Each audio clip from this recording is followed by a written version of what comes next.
Hey, welcome back again. So, um,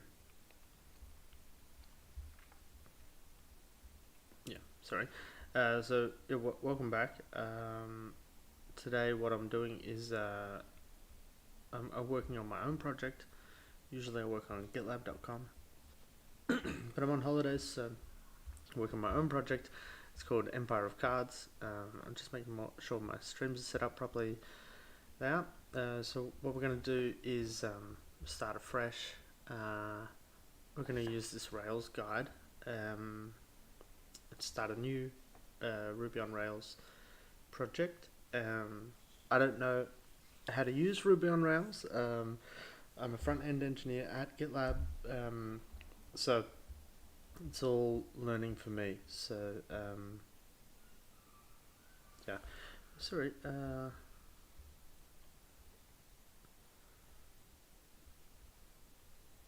I'm not online. Wait.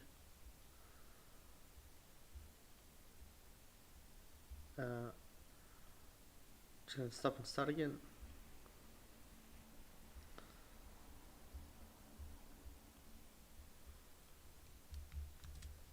Yeah, okay. Let me just sort out my stream. Okay, I'm live.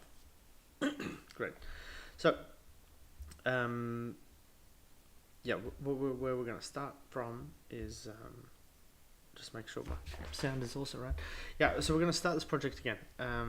We tried to use the template of that came with GitLab, but I'm having a lot of problems, so I'm gonna just delete everything and start over. Okay, so getting started with Rails.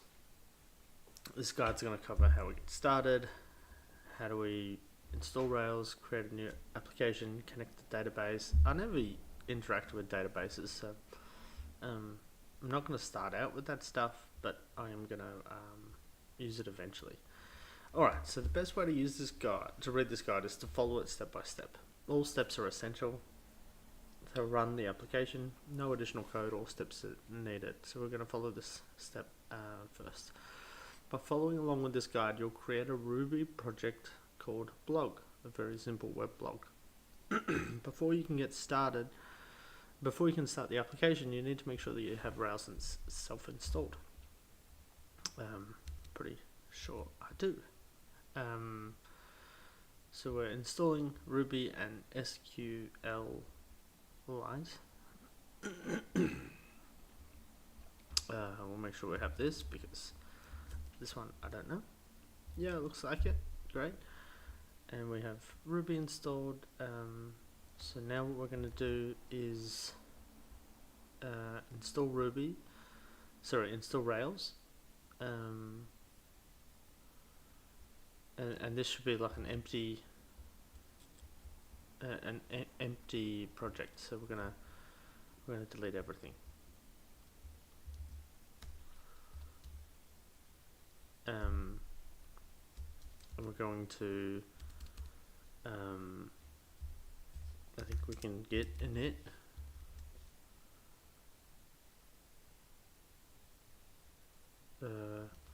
Reinitialize existing Git repository. Cool. Yeah, I don't think that worked. Anyway, we're gonna install Rails. What this should do is it should create like the gem file. So yeah, again, I haven't done this before. I'm doing this all fresh, all new. So you're learning with me. Don't expect it to be too professional, please. What I'm doing is, while that's running, in case you're new, I'm rebuilding this game, empireofcards.com. You can have a play with it. I'm going to rebuild it. It's a project I worked on a few years ago. I designed the game as well. I'm going to simplify it by having like one, instead of attack and defense, I'm just going to have attack and defense in one. I'm going to rewrite the way these city walls and city cards work. This is the repo for the old game. You can see I haven't touched it in a while. It's on GitHub on Rushford Empire of Cards, and you can see it empirecards.com. But we're rebuilding it in Ruby on Rails. I'm a front-end engineer. I work on GitLab. GitLab uses Ruby on Rails on the back end, but I don't know how to use it. So this is also a useful exercise for me on how to learn Ruby on Rails. Cool. That worked, but we still don't seem to have any files, and really like to initialize the project. So let's try this. Rails new blog. So instead of calling it blog, we're going to call it Empire of Cards, I guess, right? So Rails comes with a number of easy script generators. One of these is the application generator. To use this generator, open a terminal, navigate to a directory where you have the right to create files, and run Rails new blog. So I'm going to call it Rails new Empire of Cards. I don't know if that's the right templating, but we can always fix it later. We really just want to get started. So we're going to step through this. Oh shit, I think it's going to create a folder. But we already created a folder. No, we didn't. Alright, stop. What I'm going to do is delete the directory Empire of Cards and start all over again. I never remember how to delete a directory.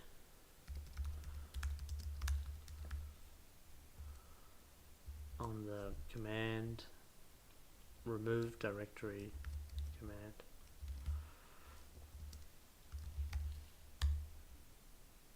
Directory is not empty. Okay.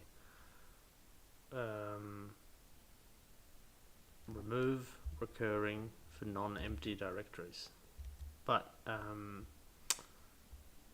oh, okay. It is, yeah. So I don't like this. I don't like that there's a folder here. So I'm going to remove it and I'm going to start again. So remove Empire of Cards, like this. Override, yeah. Shit, how do we do yes to everything? I don't remember. Oh, come on. I think we have to do sudo. And then, I don't know, like yes for everything.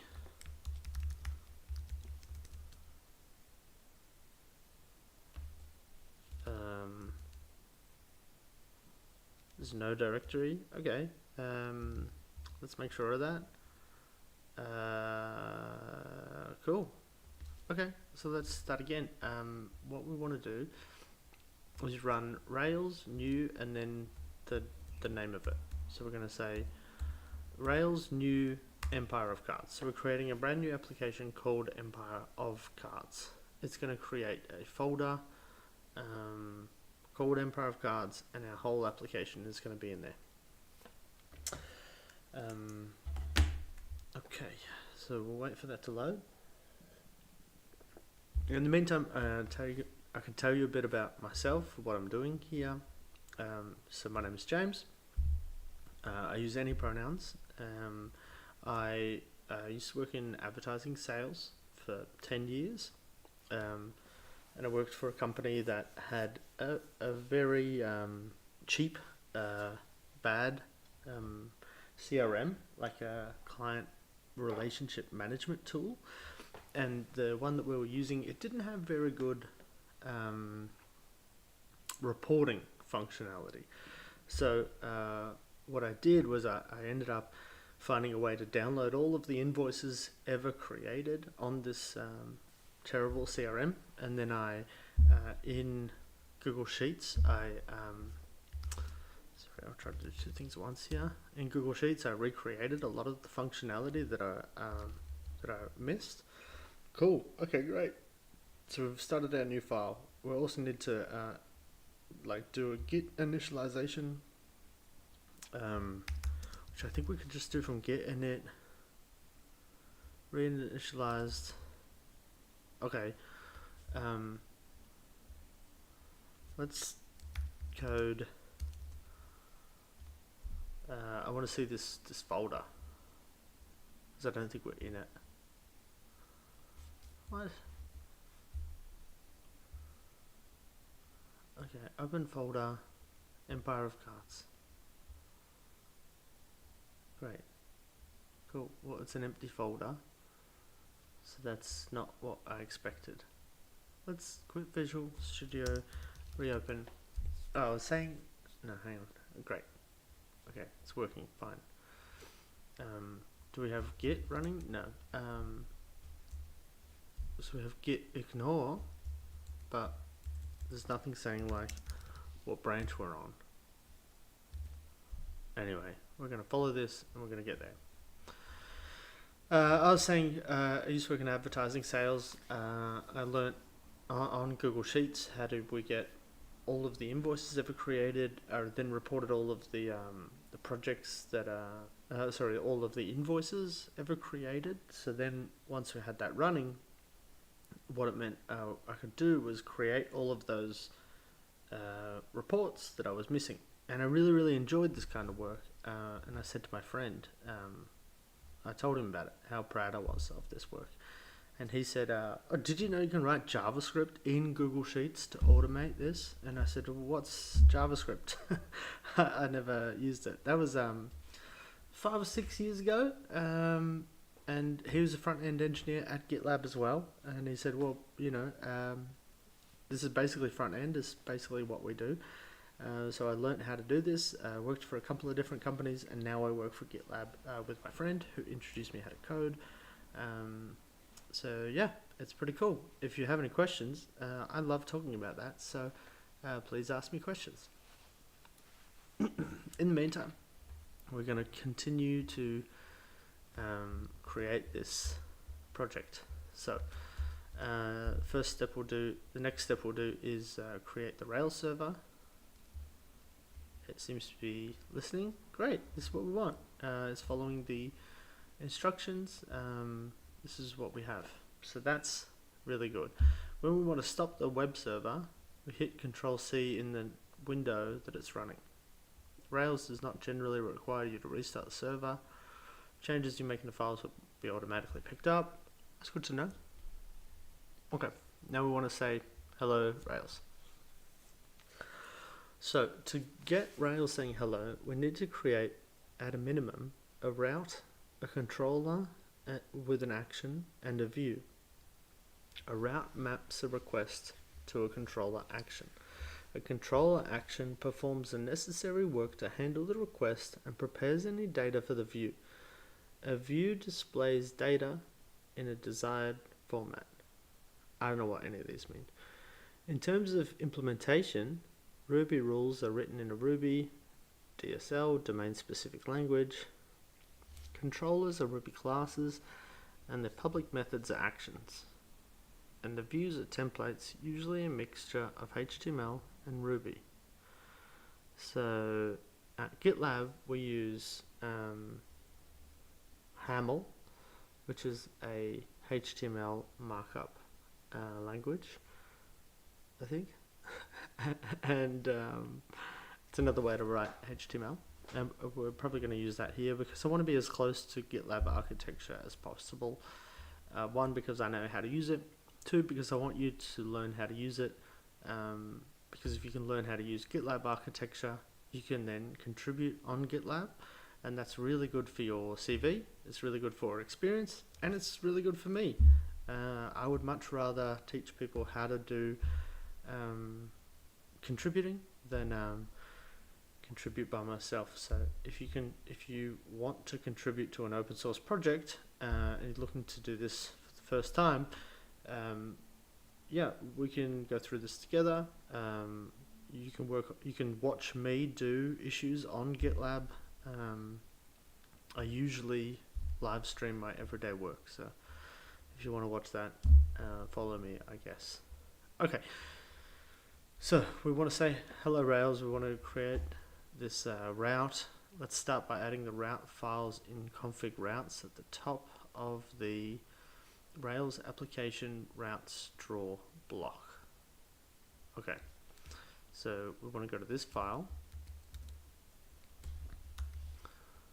which we don't, oh yeah, we do have, cool. And what we want to say is Rails application route draw, which is this. We want to define your application routes per DSL, okay. Reveal the health status, okay,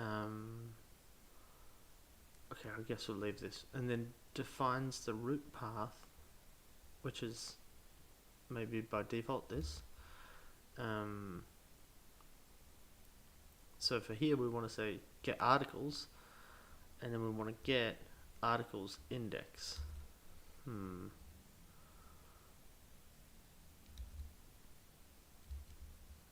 we really just want to follow this blindly? I think so, for now.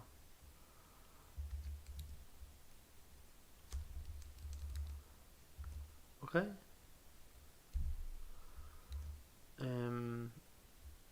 Okay, so the route above declares get articles requests are mapped to the index action of articles controller. Again, I don't know what these things mean yet. We're going to work it out together, so don't feel dumb if you don't know what they are. To create an articles controller and its index action, we'll create the controller generator with skip routes option because we already have appropriate route. Okay, again, not entirely sure what that means, but I think it's okay. Also, I'm real concerned that we don't have like a git. We're not on a git branch yet. Yeah. Anyway, that's not something I'm going to worry too hard about. All right, so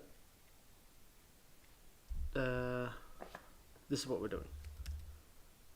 Yep, great, done. And then Rails will create several files for you. And this is what it's creating. Articles controller, articles, article index, test, and articles controller dot Ruby. Here's our HTML. This is what should be being served. So how I imagine it's supposed to work is if you go to /articles, then we get the view of articles index. That's what this means. So now if we open our Ruby page and we go to articles, we should be able to see what we've just made. Pretty cool, look at that.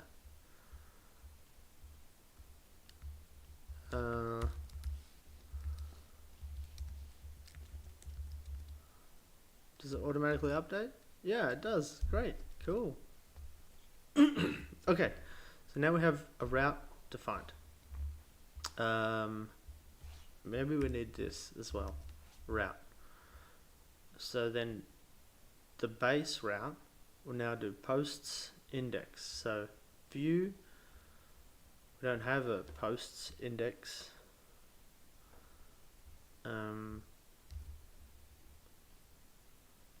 So I think this will crash, yeah. But what if we say root is this? Is also articles index. Because I don't actually want it to have a root yet. Yeah, cool, great. So I don't want this actually.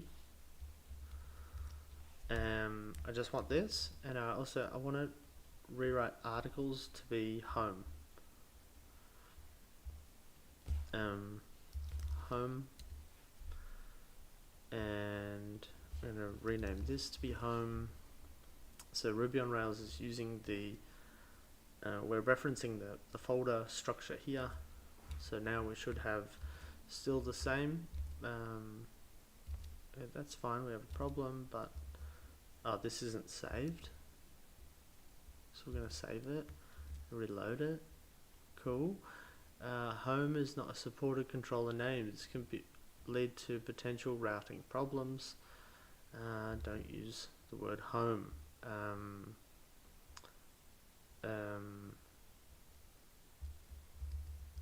What? Okay, so instead of home, what are we supposed to call it?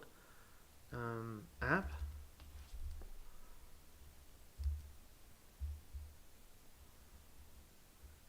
Rename this to app.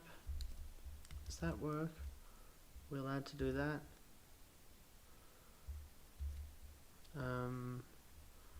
Routes matching priority from top to bottom. I don't know what that word means.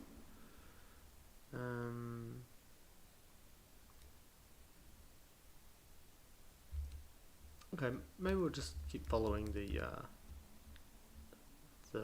instructions, huh? We'll rename this back to articles. Articles. And make sure we can go to /articles. Yeah, cool.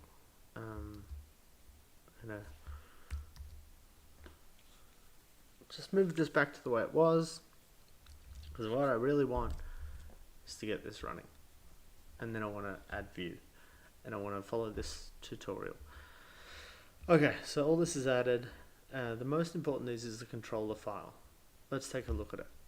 Okay, so we have articles controller.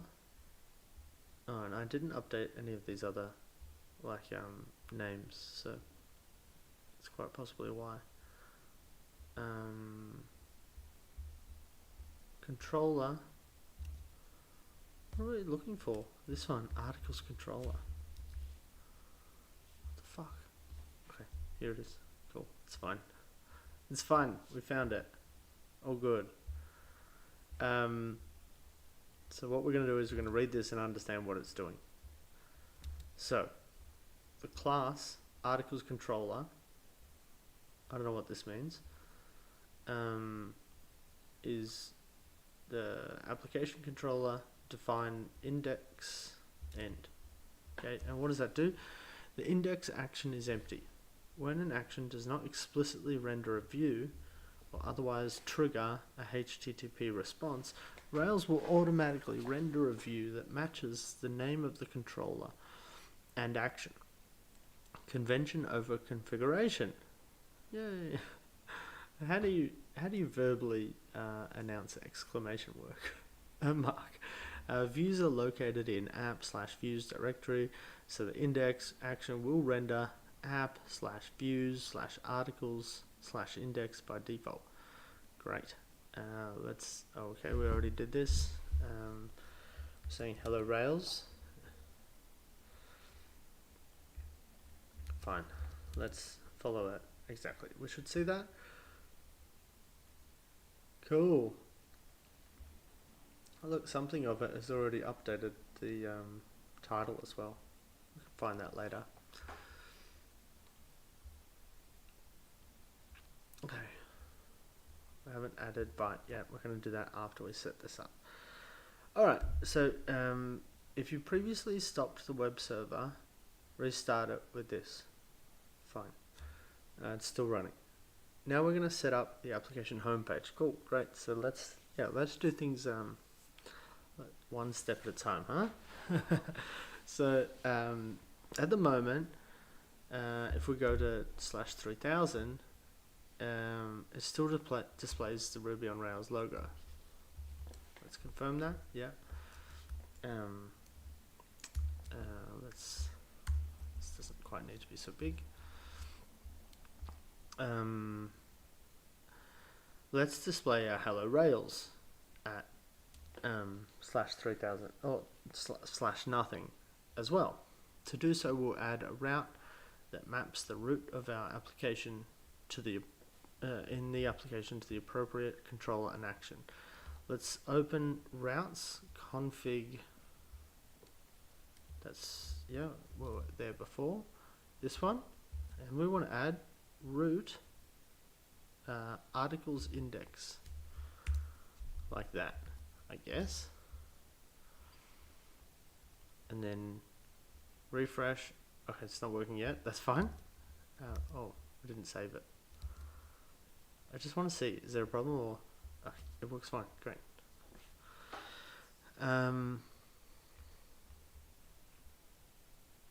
We didn't need to add anything else. That's cool. Now we can see our hello Rails text when we visit 3000, confirming that the route is also mapped to the index of action controller. Articles controller. We're going to learn more about routing here, but we're not going to right now. Auto loading. Rails applications do not use require to load the application code. You may have noticed that articles controller inherits from application controller. That's what this means, I guess. It's inheriting from application controller. But what does that mean? I don't know. But app/controller/articles controller does not have anything like this. Don't do this. Cool. Alright. Application classes and modules are available everywhere. You do not need and should not load anything under app with require. This feature is called auto loading. This is one of the things I think that makes Ruby really confusing. Is things aren't explicitly imported. You just have to know what's available. It's a little bit frustrating, but it's one of the reasons why we're using GitLab architecture to remake this game, because I want to practice with Ruby on Rails. I want to learn Ruby on Rails, and I want to help teach people how do you contribute to GitLab. Okay.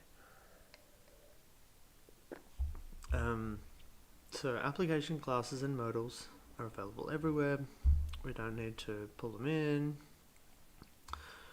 You only need to require calls in two cases. One, to load files under the library directory. I don't know what that means. To load gem dependencies that have required false in a gem tree. Okay, it doesn't seem relevant right now. Okay, now MVC and U. MVC stands for modules, views, controllers, I think. Oh, here we go. Model view controller. So far we've discussed routes, controllers, actions, and views. All of these are typical pieces in web application that follows the MVC pattern. MVC is a design pattern that divides the responsibilities of an application to make it easier to reason about. Rails follows this design pattern by convention. Since we have a controller and a view to work with, let's generate the next piece, a model. Alright, let's do that. Creating a model. A model is a Ruby class that is used to represent data.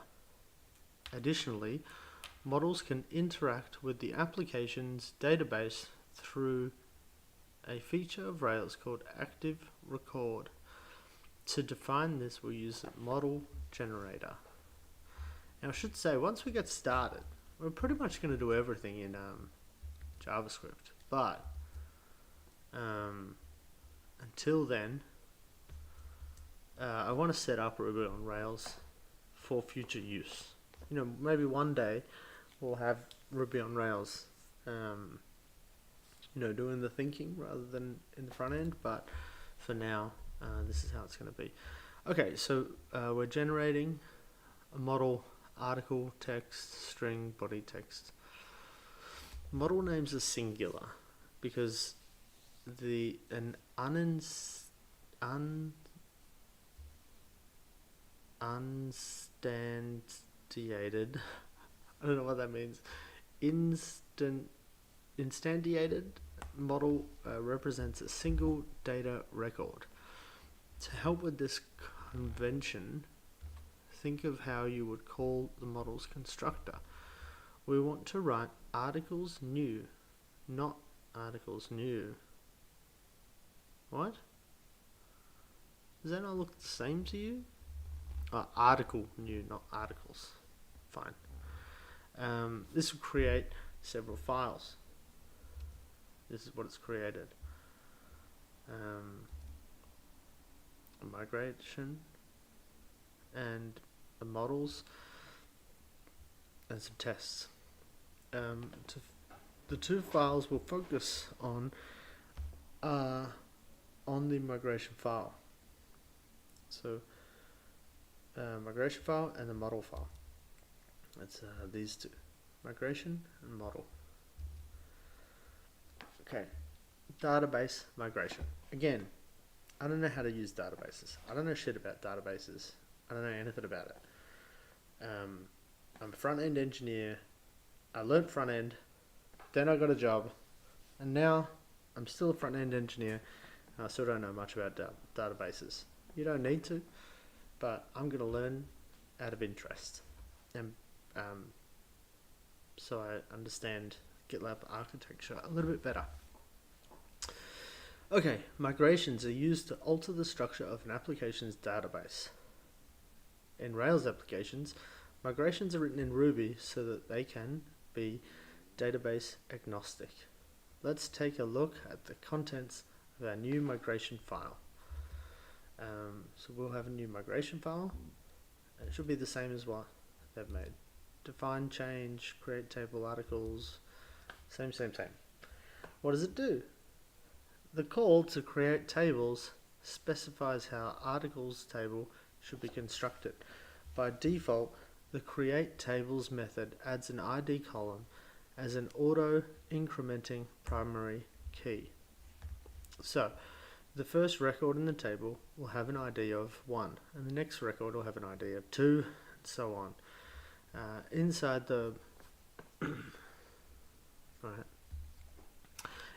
the block for create table, the two columns are defined by title and body. These were added by the generator because we included them in our generate command. bin/rails generate model title string body text. Okay, so this was in our command, so that's why it's there. On the last line of the block is a call to t timestamps. This method defines two additional columns named created at and updated at.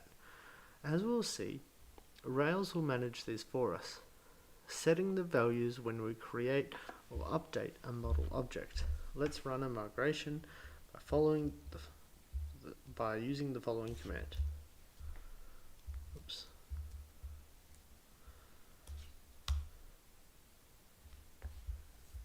Okay. This command will display an output indicating that the tables were created. So we created tables. Cool.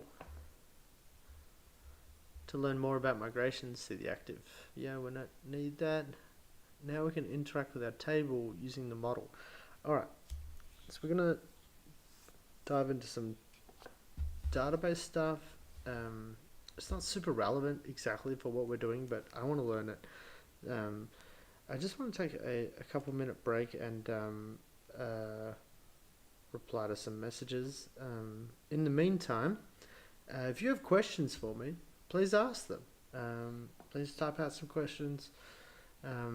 Otherwise, I'm just going to respond to some messages, and then, yeah, we'll be fine. But yeah, I'd really like you to use this time to ask me some questions, so you're welcome.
Okay, back. Microphone is working. I didn't see any messages come through, um, so I assume you have no questions. I'm just gonna keep going. So, um, yeah. All right. So, um, yeah, it's not directly relevant for what we're doing right now, but I want to follow this tutorial properly. So, we're going to learn how to interact with the database. Um, so now we're going to interact with the table using our model. Using a model to interact with the database. To play with our model a bit, we're going to use a feature in Ruby on Rails called the console. Console is an interactive coding environment, just like IRB. I don't know what IRB is.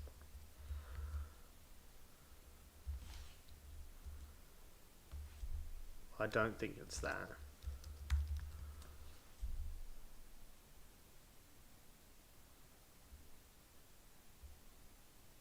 Oh, interactive Ruby. There you go. I wonder if we can add this to the documentation. Because I don't know what it is. Can we add this to the documentation?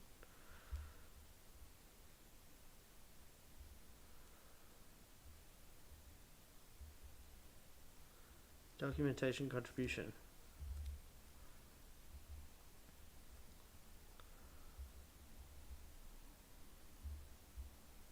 Cool. Let's see if we can just add IRB. I don't know if Chrome is different now or what, but it doesn't seem to. No, it's fine.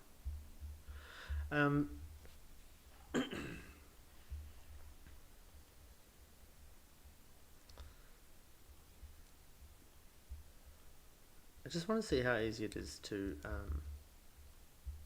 do an update.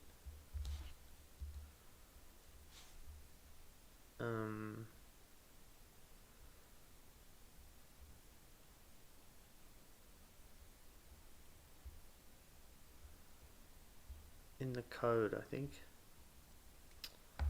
Not signed in. Ugh. Hang on. I want to do this in another window.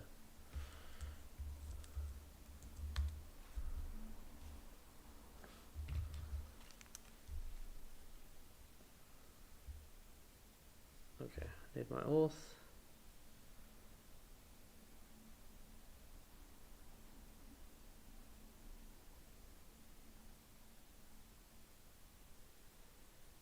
Shouldn't take long.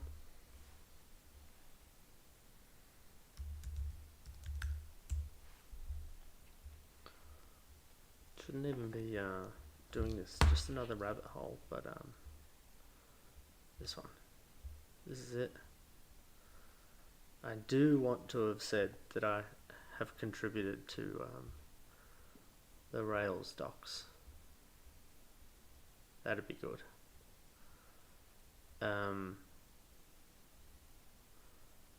Alright, I wanna. Can I just. No, obviously I can't type.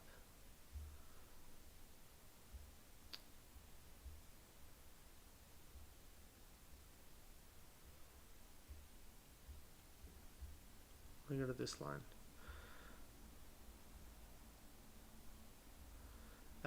Yeah, so what I want to do is it's an open source project, so I want to make a copy of it. I want to make a merge request, or in this case a pull request because it's on GitHub, and edit it. But I don't know if I can. Let's try.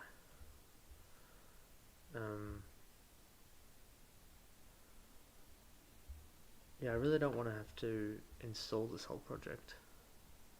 Oh, here is edit. Here we go. You must make a branch to propose changes to this file. Oh, let's try this. Since it's just documentation, it should be pretty straightforward. Cool. Great. Just like IRB, which is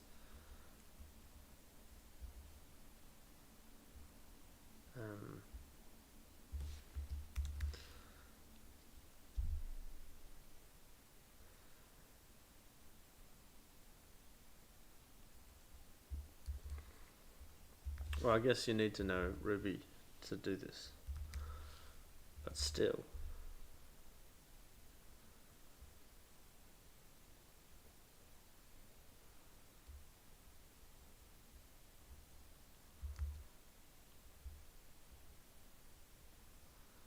So in the docs, we want to say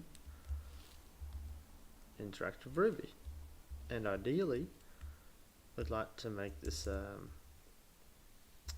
hyperlink.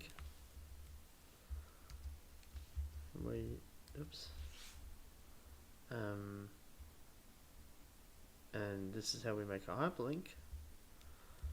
So we could hyperlink to this page, and then the next person, they don't have to Google it.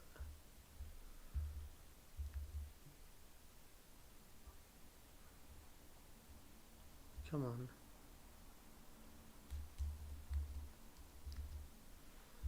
Right, so I'm going to get this started. I'm going to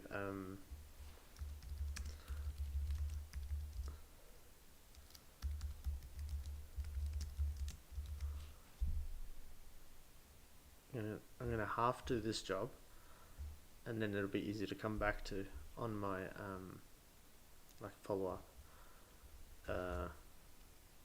I'm gonna call it JR patch 1 because I don't know what it should be called.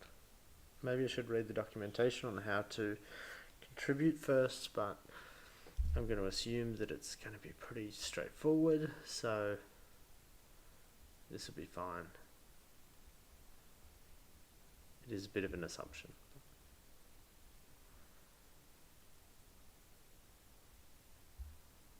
Alright, where's that change? IRB.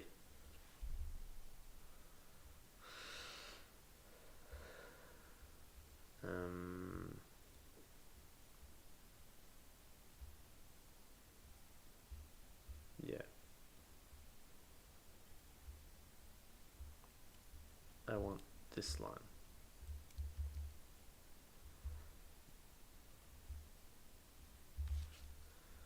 Yeah, this is getting far too much of a rabbit hole, and I don't really want to do it. Oh, okay, cool. So it has done it already. So in the source code, what the fuck? It seems like we've already get pushed. Maybe we need a terminal.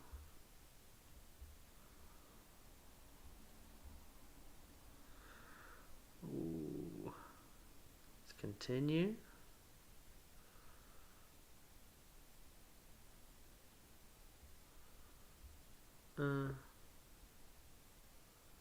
Maybe this is enough, I don't know. Yeah, let's use 4 cores. Fuck yeah.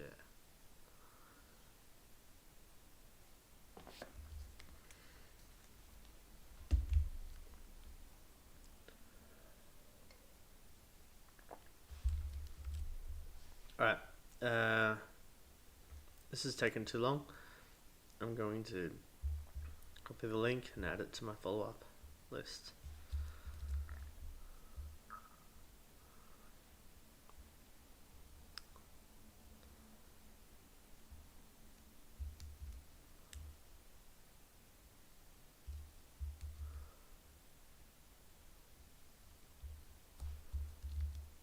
Okay, cool. Let's keep going.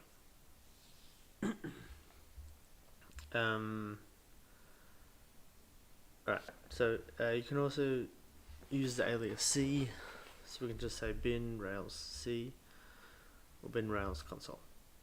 So here we'll say bin rails C, and it should open the Rails console, and we can specify which environment we want to run.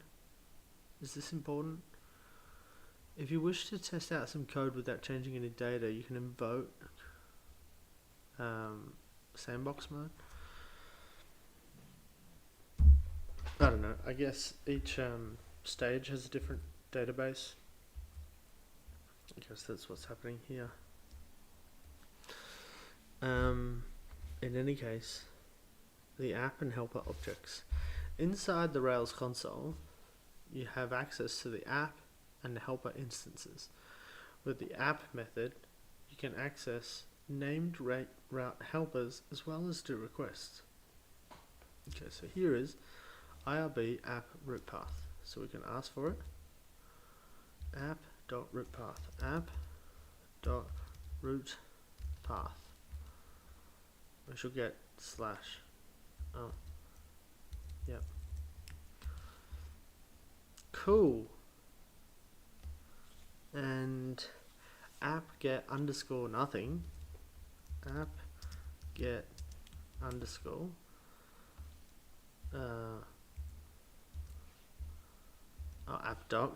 App.get underscore. The fuck does that mean? Process undefined method include. What? Is this running? It is. This is the same, right? Yeah, cool. So that doesn't work, should it?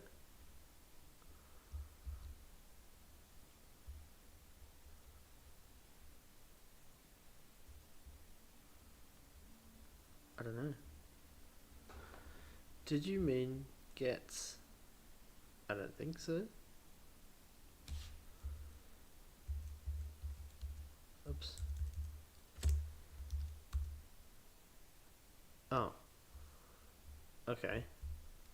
Well, that's done something different. Did we mean get? Okay, we did mean get. Cool. Let's read the error properly. Undefined method for include. What is include? For no method error, private method get calls for an action dispatch integration session with root nil. App is Empire of Cards.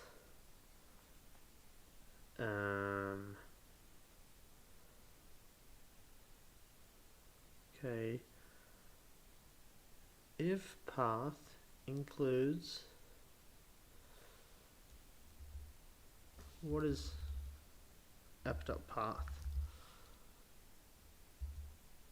Nil. Okay. So is this the path? Let's just read the docs, huh? Okay. So with the app method, you can access the route helpers as well as do requests. I don't know what this means. Let's move on and see if it's going to be a problem. Yeah, if you've just joined, usually I do my everyday work as a front-end engineer at GitLab on this channel. So if you want to see more of that, please subscribe. But at the moment, I'm on holidays. So what I'm working on is revitalizing this game I made a few years ago called empireofcards.com. You can play it. It's really terrible. But little games like this are great little projects. And this project did get me, help get me my previous job. So yeah, it's worth doing silly things like this. Okay, and we're using all GitLab, same stack as GitLab, because then I can ask for help from my colleagues. Maybe I can even work on this on work time. I want to show you how to work with the same stack as GitLab, so that you can also contribute to GitLab if you'd like to practice contributing on a professional code base. Okay. So with the helper method, it is possible to access your Rails and your application's helpers. For example, we can do helper.timerGo in words 30 days.go, and we'll get back in about a month. But I don't think we have a helper like that, right? No. So I don't know why. It's just giving an example. But I don't know why it wouldn't give a real example. But that's fine.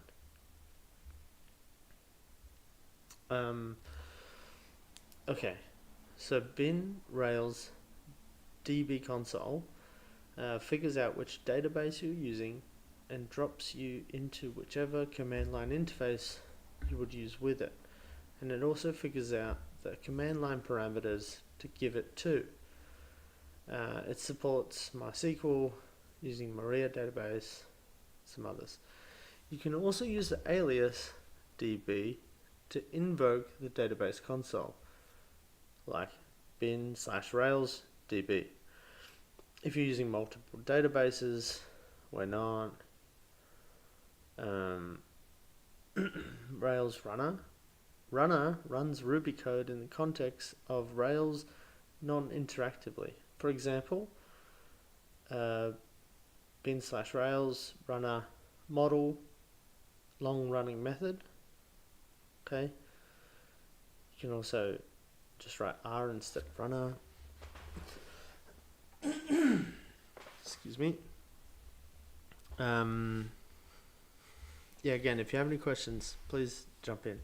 And it's very quiet in the chat. It makes me nervous.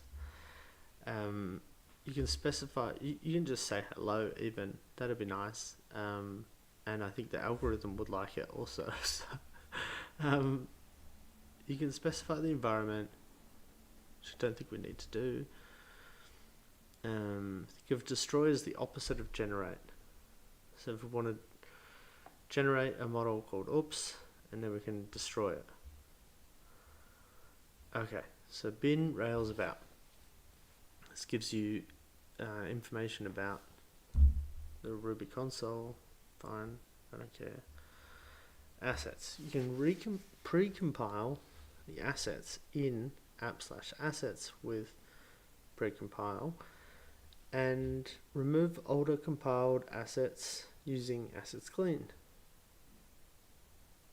If you want to use something else, it doesn't matter. The most common command of DB Rails namespace are migrate and create. It will pay off to try out all of the migration commands like up, down, redo, reset in bin Rails version is useful for troubleshooting. So then you know at least what version of the database you're using. There's more information in this migration guide. Okay, you can also use notes. That's relevant to us. Annotations, we don't care. Directory, we don't really care either, I think. No, we're going to skip this. Routes will give us all your defined routes. So I don't think we're in Rails console anymore. So we can exit. We'll get all of our routes. It's more than I expected.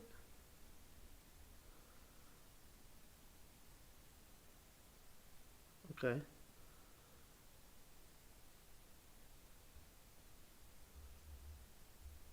Cool, I guess.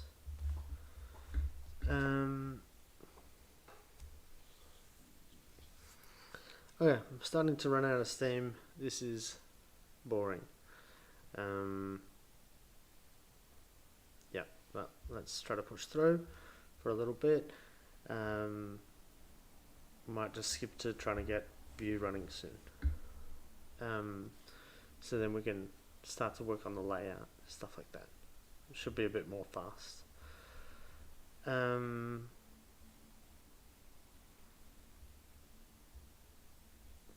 Don't need any of these things. What I do want is to know, like, how do we add the title and the body to the database so that we can actually interact with it. Cool. Well, that's the end of the guide. Shit.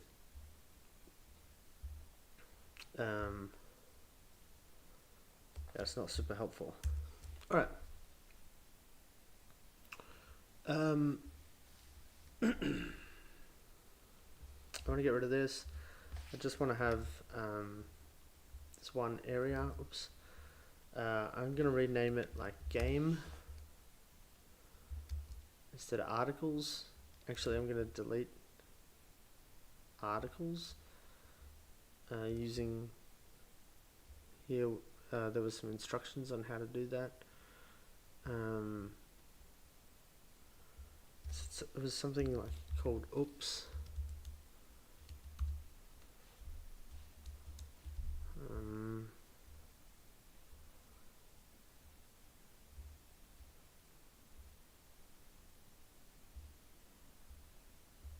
It was an example of how do you make a model and destroy a model. Okay, so we're gonna destroy a model called oops. And I'm pretty sure. What is this? Leave me alone. We generated a model article. Now we're gonna destroy it. Article. Great. And what we're going to do is we're going to generate a model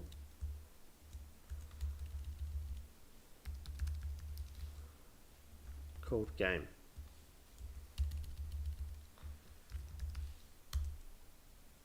It's going to be a bit strange because we're only going to have one game, but I think these are things we can work out later.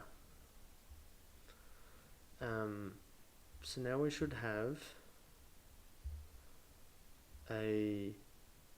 instead of articles, we have a model. We need to make a new view named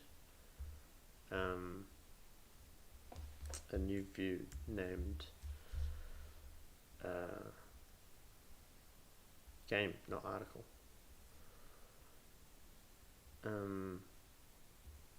So we created an app.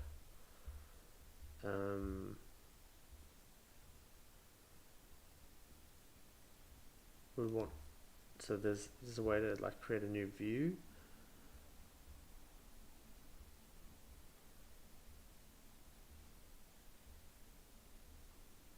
Oh, please. This is not where I was before. Yeah, here is that database. Here is was I reading the wrong article? Yeah, I was. Cool. Great. That's frustrating. I was trying to follow this tutorial, but it seems like I got distracted and didn't realize. Okay, I want to just revert the changes that I just did.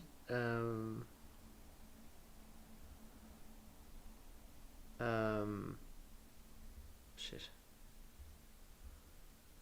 I don't know. Does this still work or no? This is our original. No. Migrate this. Okay, but I think it's still gonna fail. Yep.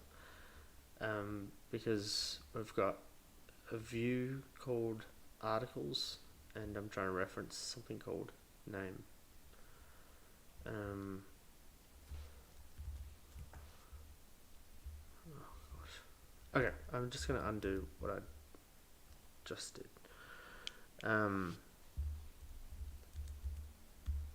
Yeah, so we're gonna destroy the model called game. We're gonna recreate the model called article. Generate. We're going to get it back to the way it was.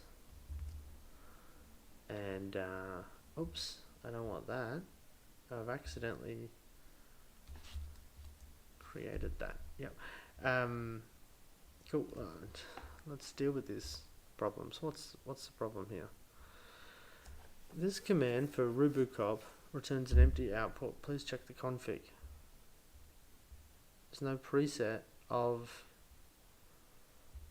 rubocop. Please install a version doing one of the followings. Add ASDF Ruby 3.2.2. What are we using now? Yeah, this is why I wanted to use a template, because this is real annoying. We don't have one. Okay, let's get it from GitLab. I'm just going to copy the same one. Copy file.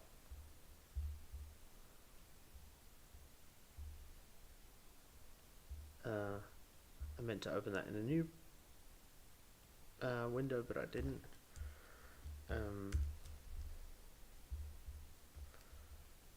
Okay, new tool versions, and we're going to get rid of the ones that I don't know what they are.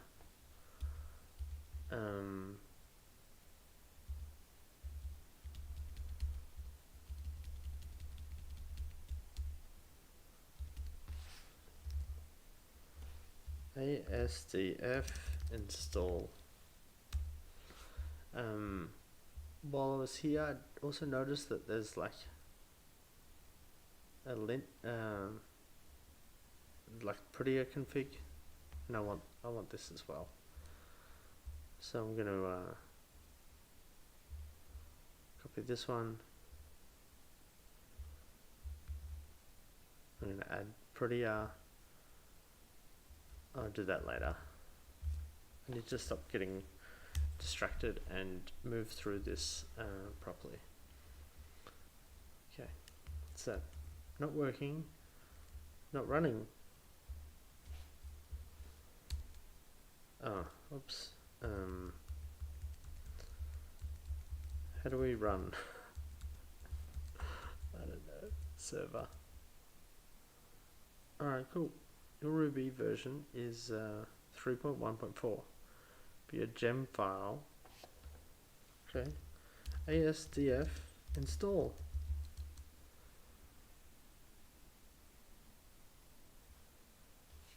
Okay, my gem file is different to the tool editor. 3.2.2. So I'm gonna add that to the tool version.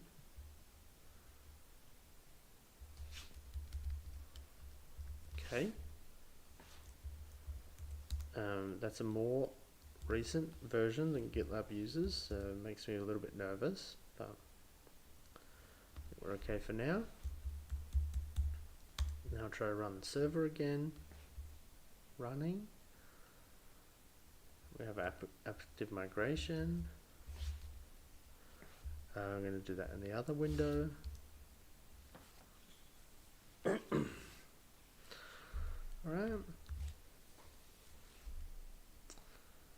Come on.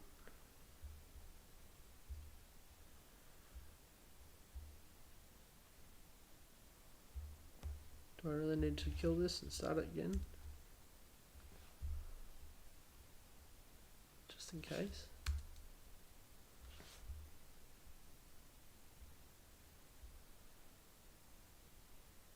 Yeah, we've got an active migration.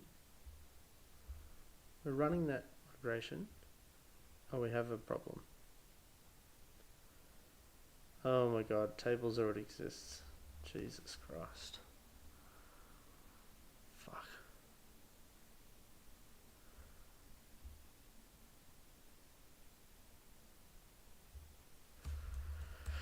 Alright, so when we ran this generate model article, I think what we forgot was, I forgot, was when I started it, the instructions said to do it like this.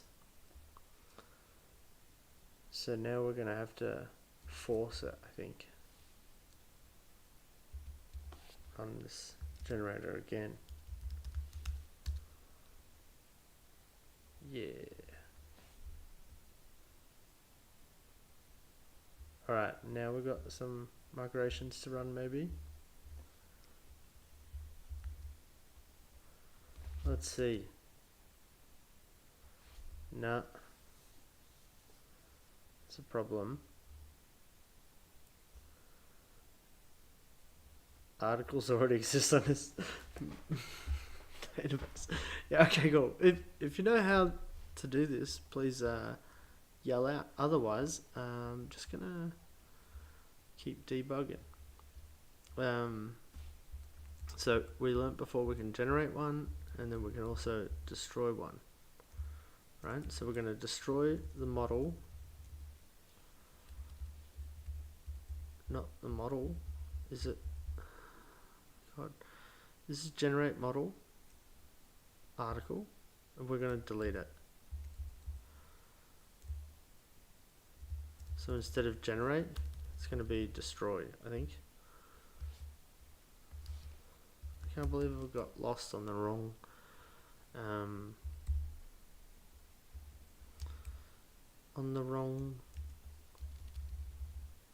whatever. Alright, and then migrate. Fuck off. Strange. Yeah, if you're just joining, welcome. My name's James. Is there any pronouns? I usually work on GitLab as a front-end engineer. I'm on holidays today, so I'm working on my game, empireofcards.com. You can play it. It's really terrible. That's why we're rebuilding it. I have some ideas on rebuilding the game structure as well. But first, I'm learning how to set up a project using Ruby on Rails, because that is the stack that GitLab uses, and I want to stay on this stack so that I can ask my colleagues for help when I get stuck, and so that I can help, so I can learn how Ruby on Rails works, and I can do more back-end work, also to help you learn too. We're currently stuck because I was trying to rename articles, and I think I fucked it up. So if we look in app, we can see we should have a controller called articles. We've got a view called articles. We've got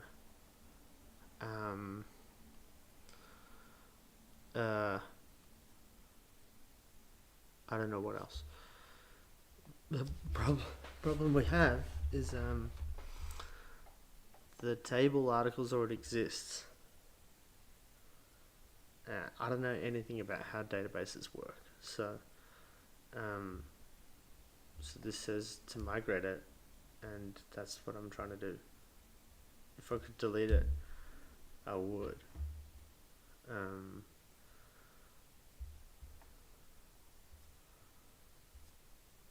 Yeah, this is the right guide. So we got this far. Setting up Rails, starting the Rails server, hello Rails, auto loading. Okay, this model view controller, I've never used it before, so I don't know how this works, but we generated the model of article, it created this. I'm going to try to run it again, because it should say something like, this already exists, what are you talking about? Name article is already being used. Please use an alternative, or force it to skip the check and run the generator. So we can also destroy it, right? With destroy.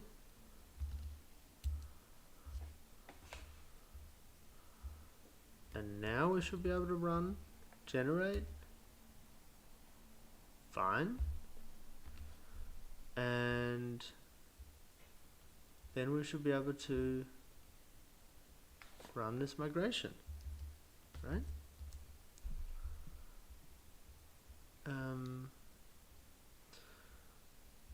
Yeah, where is this migration? That's what I would like to know. Can I just delete it? I don't know.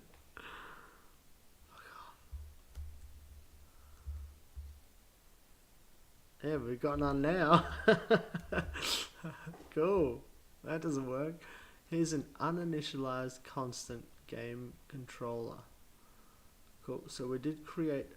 I tried to rename things to game, and so I expect I created something and I didn't delete it properly. So what is game controller? It's not listed anywhere, so I don't know why it would come up. Also, if we try to look for game, nah, game controller, game. Oh yeah, cool. Here, this shouldn't be it. It should be articles. Article.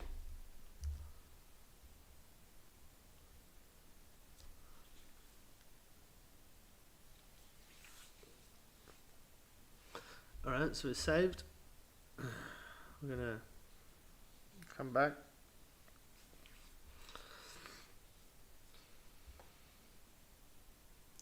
In a schema, create.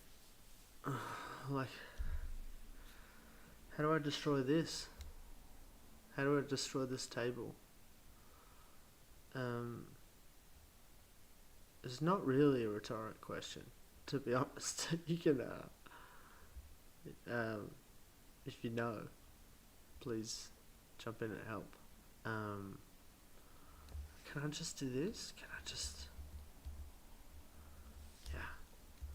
Have a look for game anywhere else. We'll see, like, does it exist? Yeah, I know an error occurred, but like, why? What is the, why do I keep getting these messages? We'll check the configuration of RubuCop. What is the configuration of RubuCop? I'm starting to get frustrated. RubuCop config. Can I just copy the GitLab one? Gems config. So gems config RubuCop.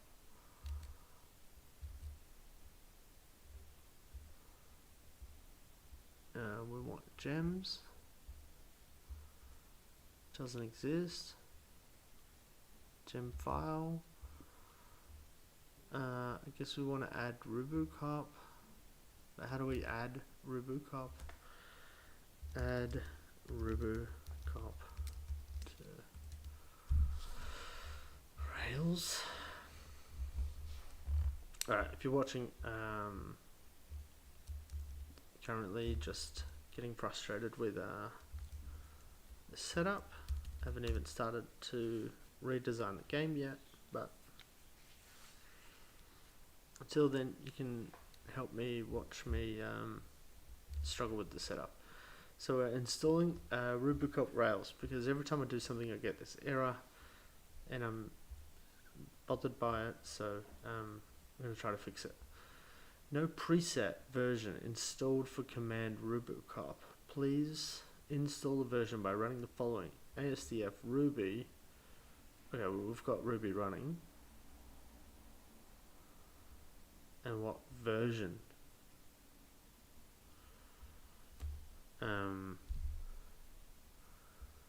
So in our tool versions, we've got Ruby 3.2.2, Ruby versions 3.2.2, gem file 3.2.2.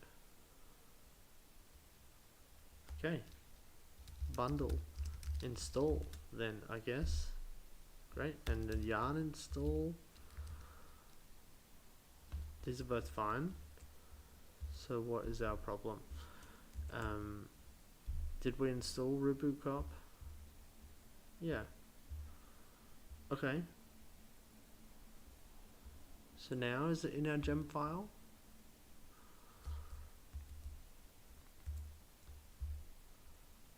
I don't know. Is this working now? I don't think so. An uninitialized constant article. I spelled article wrong.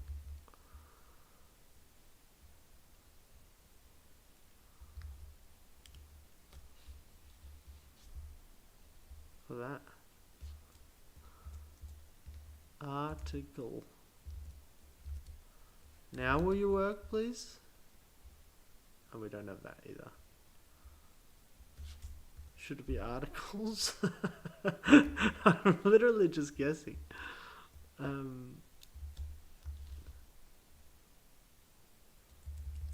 Look, I don't know.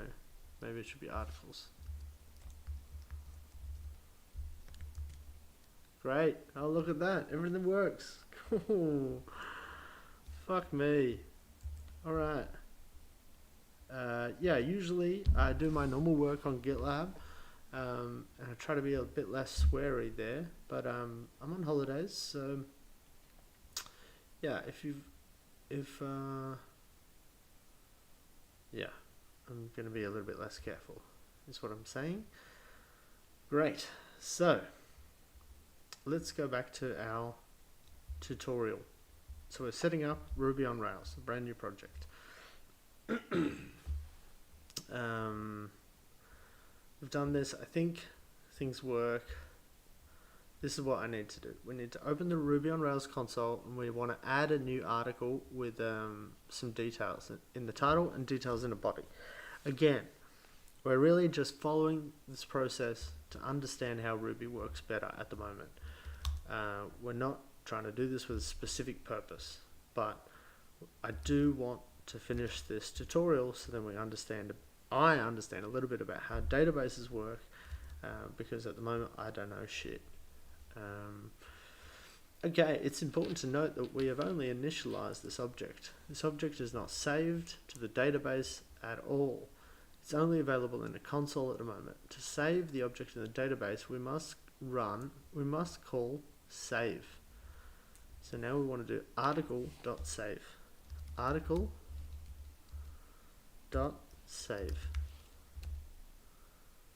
Begin transaction. Inserting it into the database. Great. The above output shows insert into articles database query. This indicates that the article has been inserted into a table. If we take a look at the article object again, we can see something has happened. So now if we look at article, we'll see here it is. There's an entry. So now if we do article find one, we'll find this item. Great. If we ask for all of them, we get all of them. Well, that's pretty cool. So now what we want to do is we want to show a list of articles. Let's go back to our controller in articles controller and change the index action to fetch all of the articles from the database. Okay, now we're looking for our articles controller. Define index. And we also want at articles equals article.all. Great. Now, controller instance variables can be accessed by the view. That means we can reference articles in the index. Let's open that file and replace some content. Let's do this. Okay, so we want index. So now we've got Ruby on. We're gonna have Ruby in our JavaScript. In our HTML markup language. So we've got. Now we should be able to refresh, and we have Hello Rails, and we'll have a list of all of the titles. We can change this to body, I guess, like this, and then it'll say I'm on Rails. Yeah, and if we add more, we get more. Well, that's pretty cool. I didn't know that, so that's good to know. Also, we're probably not going to use it, but that's fine.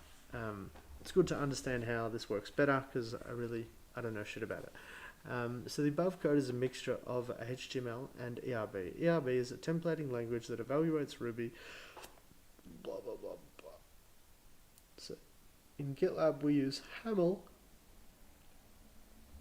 which I think works a little bit different. but I don't know how to set that up, and that's doesn't seem like a good job for today. Let's try to get some view in there today. That's what I'm aiming for.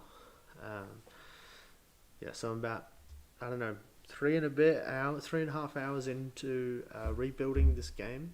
This is what we're starting with, empireofcards.com. We're going to rebuild it in Ruby on Rails and in Vue. I also have a lot of other ideas for the game. If you want to talk about what the game will look like or how we'll do that, yeah, you're also welcome to ask. I'd be really happy to chat. Anyway, I don't want to read this. It makes sense to me. If it doesn't make sense to you, you can read it, or you can ask questions. Credit where credit is due. Yep. Almost all web applications involve CRUD, which is create, read, update, and delete operations. Again, as a reminder, I didn't go to computer science school. I don't know how to do this. I can do front end. I'm pretty competent at front end, really. But this is a bit of a different beast.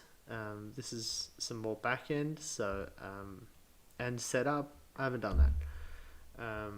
And I didn't do computer science. So, yeah. If you know how to do it, help me. If you don't, ask questions.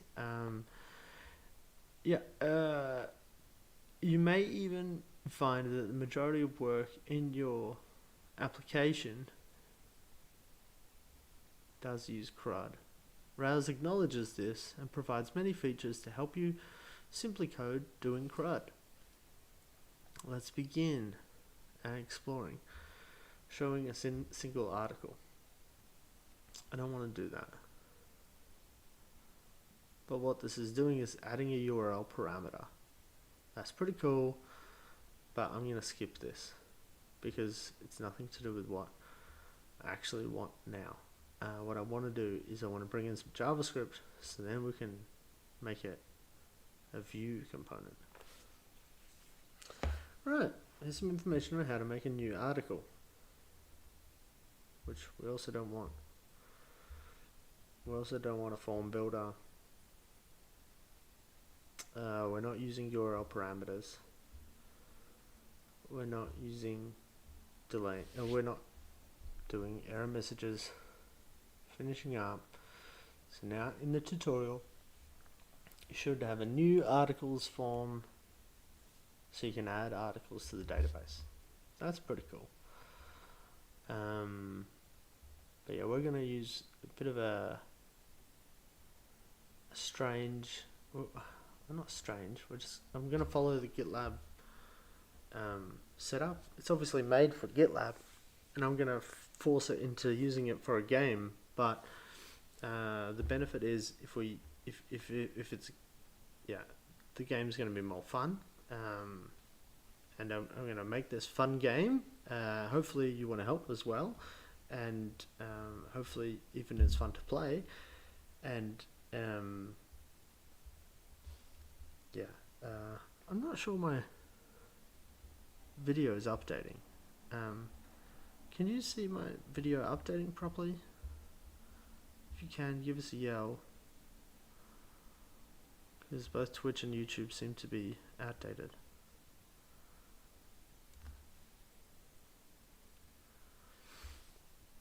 Okay, seems to be working. Testing. Hello. Cool. Sorry. Okay, adding a second model. I don't think we need to do this, but maybe we can try to make this game model, right? Because I don't want it to be article. I just want like the home page to be called game. I'm just going to switch on the light.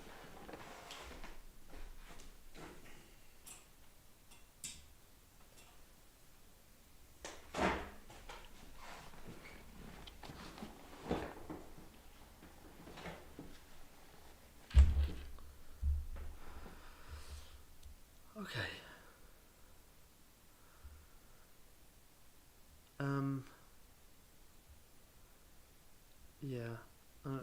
keep it as article for now. I'm going to fix it later. I just want this JavaScript built in.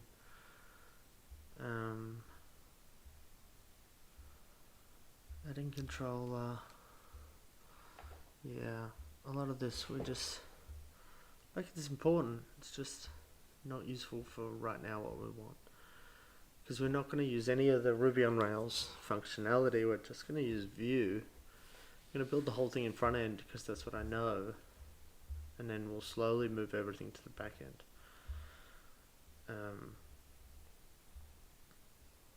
Okay, so I'm going to skip to look for anything with JS. Okay, nothing.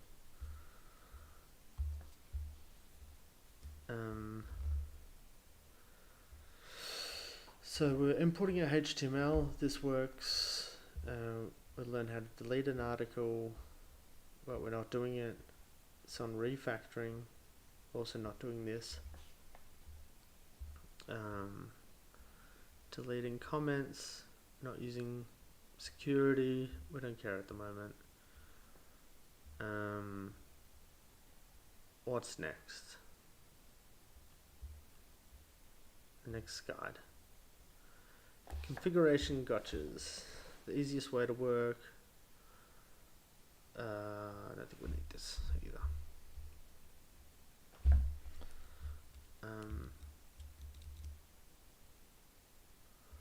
Okay, so we run this.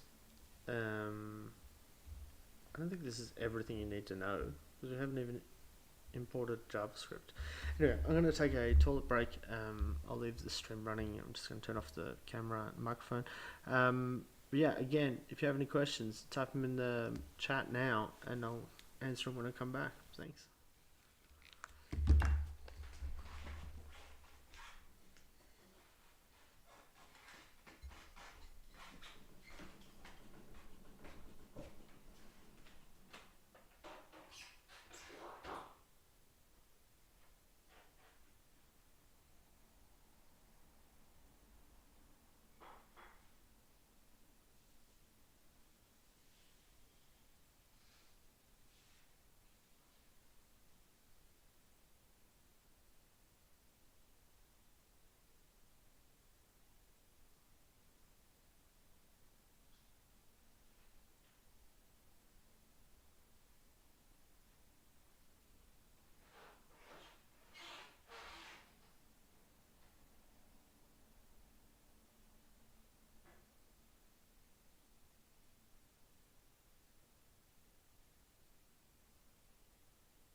Hey, back.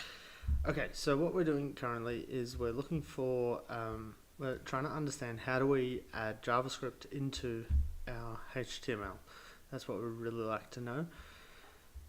So we've just completed the getting started with Rails, how to create your first Rails application, and this does work, but we want to add Vue.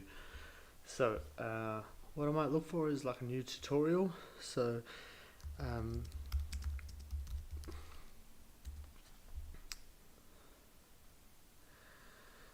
what I want is recent.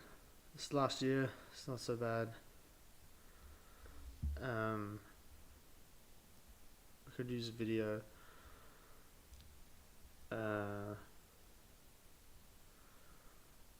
This uses Vue and Byte. That's also what we want. It's pretty recent. Let's follow this. My takeout, what you need, dude? Please. I'm gonna run this on my personal account because I'm not watching ads. I can't do that.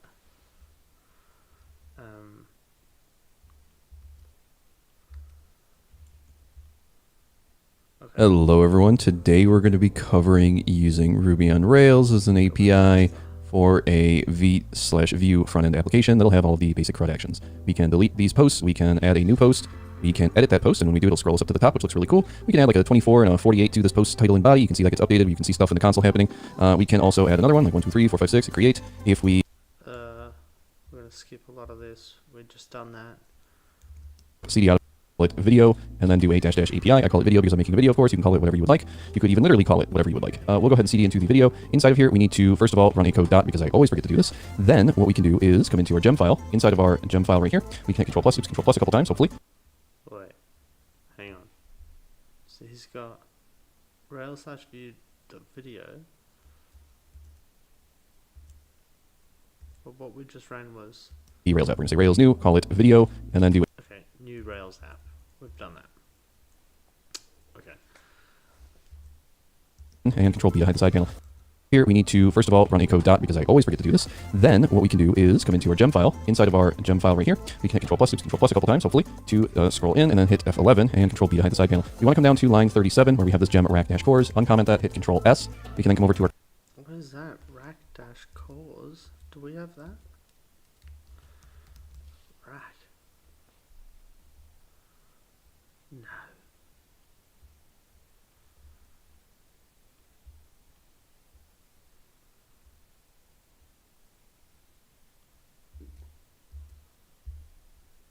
I don't understand. Like, it's very similar to what we just did, but it's not the same.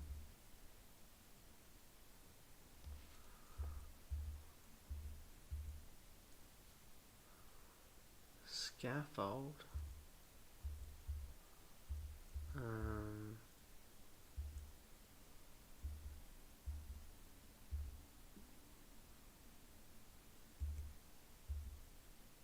Oh, getting nervous. I don't like this.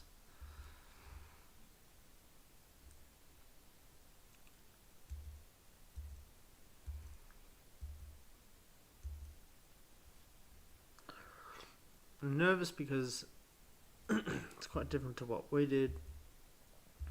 And I don't know where it went. Oops, come over here, refresh, and we now have our account working. So that's working perfectly fine. The only other thing is in the Rails app at the top under app, controllers, post controller, we are going to be updating posts, which means we have to pass back the ID for the post. And the way that we're going to do this is in here in the parameters, we'll just permit an ID parameter as well to save that.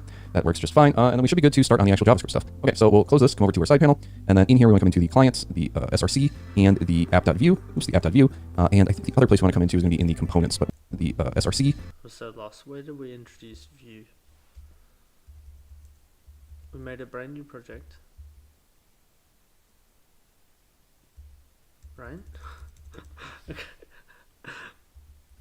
Hello everyone, today we're going to be covering using Ruby on Rails as an API for a Vue front-end application that'll have all the basic CRUD actions. We can delete these posts, we can add a new post, we can edit that post, and when we do it'll scroll us up to the top, which looks really cool. We can add like a 24 and a 48 to this post. If we edit this 4, 5, 6 one right here, you'll see that smooth scrolling going up to the top. Okay, that is what we're doing. And the instructions are, we created a new application. Fine. We moved into this application. Great, I'm on board. Then there's a gem file, which looks different to my gem file, which I don't know why, because I also did the same thing. And here we have something about cores, but I don't have anything about cores here. I do have development, so maybe I can skip this bit, I don't know. And then we have this initializers. That gem. You can then come over to our side panel, config, initializers, cores.rb. Config initializers cores.rb. Config initializers. Oh, I don't have cores. Why do they? I don't know. .rb, hit Control B to hide the side panel, Control and question mark to uncomment all of this, and then in here we can grab all of this and change it to an asterisk. You can also leave it as like localhost port 5173, which it looks like is what Vite runs on, but an asterisk will allow everything to use this application. Of course, in production you only want to allow approved applications, but in development, just for the sake of showing how to do CRUD stuff through an API with Vue. So we're going to do a Rails G scaffold. We'll call on post, give each post a title and body of type text. Go ahead and run that, and then at this point we can do a It's a Rails G scaffold. Rails DB migrate and a Rails S to start the server. Now, depending on how you want Is my server running? Rails S.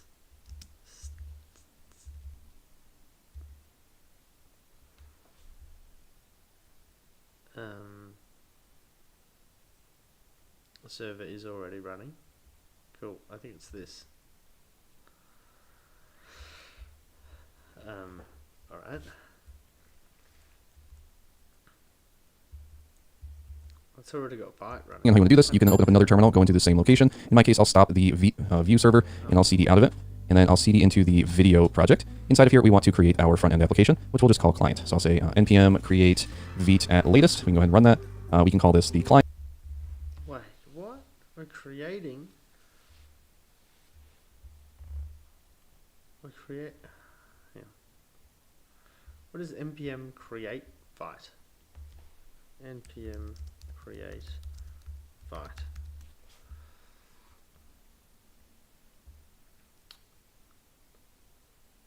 Alright. Vite is the French word for quick, apparently. Maybe I should be saying it right. Vite. Vite. I'm glad I entertained me. I don't know if I'm entertaining you. Apparently there's 10 people watching, but no one said anything, so I'll laugh at my own jokes until then. But also feel free to give me feedback. Alright. It's a build tool that aims to provide faster and leaner development experience for modern web projects. It consists of two parts. One is a dev server, one is a build command. It's opinionated. I don't know what that means. Comes with a sensible set of defaults. How great. It's got browser support. Scaffolding your first Vite project. Now I want to do this in Yarn. But I don't know if I need to do something special for doing it in Ruby on Rails. I have no idea. npm create Vite latest. That's what this tutorial said to do. npm create Vite latest. We're using Yarn, so we're going to do this. Yarn create.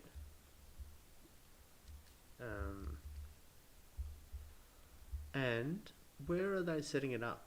In Vue/video, and their project is called video, so they're just running it here, I think. Oh, this makes me nervous. Okay, look at that. Scaffolding done. Now we can go into my Vue app. Do we have, what do we call it? My Vue app. Cool. What the fuck? That's got the a bit- client. We can choose a view from our list, JavaScript, and then we can cd into client, run a npm I to install, and then we can run a What? City into client? Oh, they called it client. Should we have called it client? Let's delete this. Okay. Client.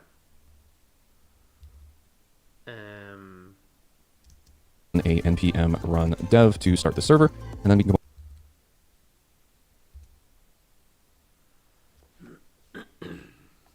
Alright.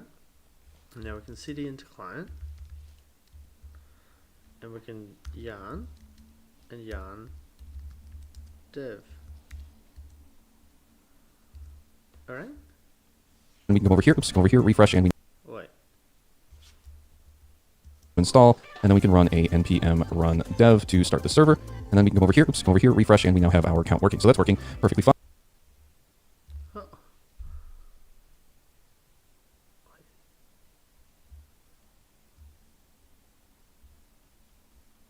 Okay, I guess that works. Well, what the fuck is it? What's it coming from? I don't know.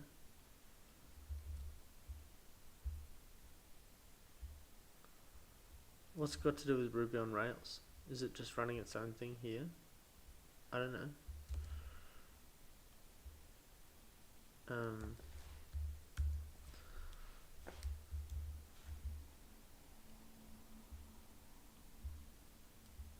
Okay, this is still working. Cool. And what I want is to run this project when we go to this address, I guess. Because then we have our Ruby on Rails backend, and that now we're running in Vue, and it should be alright from there. Perfectly fine. The only other thing is in the Rails app at the top under app, controllers, host controller, the R. Okay, we might need to slow down the speed here. We're going to be updating posts, which means we have to pass back the ID in the Rails app at the top under app, controllers, post. Controllers, posts, controllers. So for me, this is app, controllers, article controller, or application controller.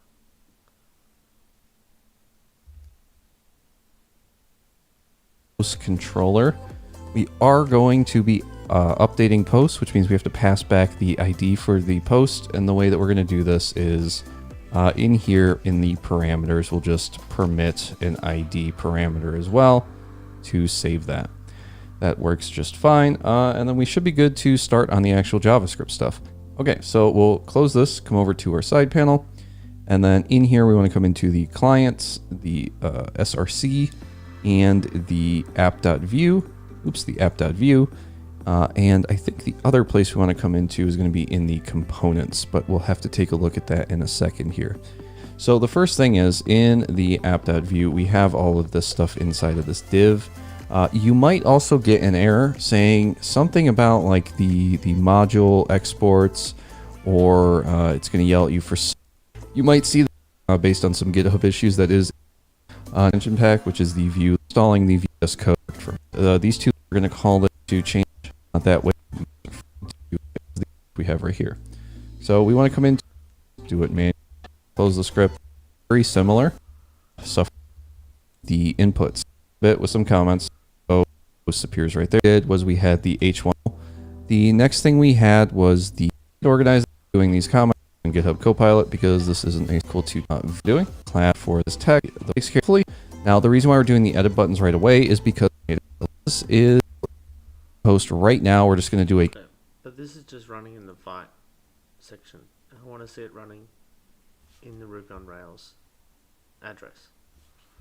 Const of, and then I'm going to check if we're the GitHub Copilot. So to get started here, we want to and into our inside of our function 0 function, which took in the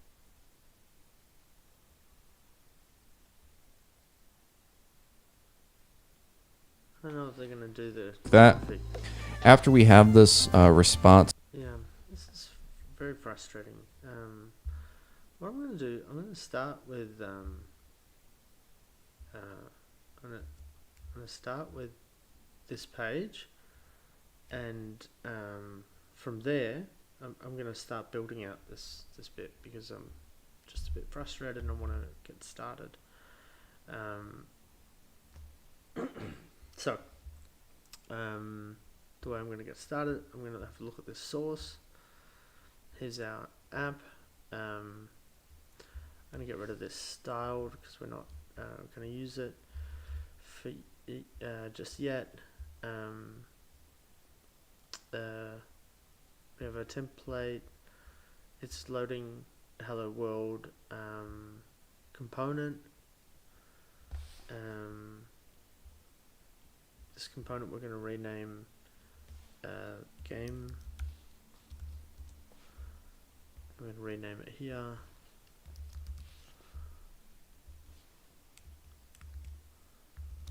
I don't know if that should be capitalized or not. I don't think so.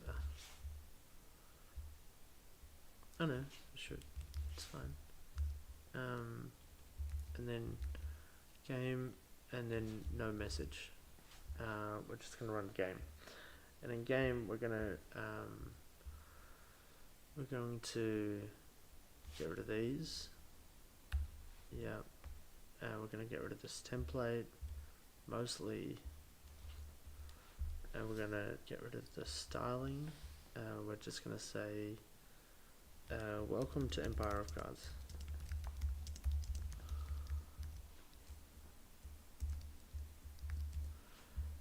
Great.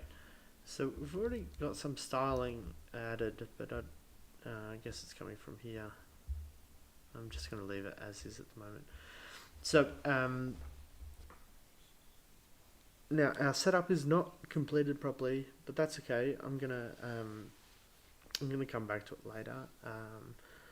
Sometimes when I'm stuck on ideas like this, I just like to have a think about it in the back of my mind. Sometimes for a couple of days it's fine. Not in a hurry here. So what I want to do is start thinking about the layout of the game. So this is our base, and this was designed to have up to 4 players. So that's why the views are a little bit funny. I imagined it as remember some of those old Microsoft card games, and you see everybody's deck like this. I thought that might be useful, but I'm just gonna have like yourself and the opponent, and what I might do, one game I really like and I took as inspiration for this is in Final Fantasy VIII. You have this card game. Can't remember what it's called. Triple Triad, and it has this layout where you have your board and you have your cards and the enemy's cards. So maybe we want a system like this where we have you can see your cards, you can't see your enemy's cards, and you also have a deck. Yeah, another game I quite like and sort of imagine basing it on is Inscription. In Inscription, oh my gosh, Inscription. You have a board like, oh my gosh. You have a board like this where you can see, oh, that's not a very good. So in Inscription, you have a board like this. There's a board on the table for playing your cards. You have your hand, you have your deck, and your opponent has their hand and their deck out of sight. So this is also possible because it's also redesigning this to not be a multiplayer game but rather a single player game that you only ever play against the computer. So I want the user to be able to see their hand, their deck, and then a play space. And then the play space might be similar to this, where we have an empire, and instead of color coded, it's just going to all be rolled into one. So color coded, and then we need a space for attacking and defending. We now need a deck for me and a deck for them. So one of the things I was thinking about is I really don't like design. I really struggle with it. Not something I like at all. So I recently subscribed to ChatGPT, and we're going to use it for ideating. If you have ideas on how this game should be redesigned, I would really like to hear it. Yeah, I haven't done this. I haven't planned this out. So let's talk to ChatGPT and try to work out a good way to design it. So maybe we can even ask it. Oh, cock up, a mock up. Maybe we can even ask it to do it in HTML. In HTML for a card game that has the following specifications.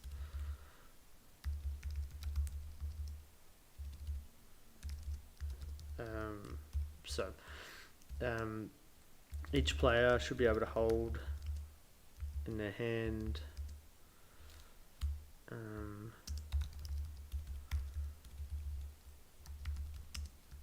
can hold, I don't know, up to 10 cards. I'm just guessing. I think we'll need to do a lot of balancing later in this process, so I'm not going to get too worried about what it is now.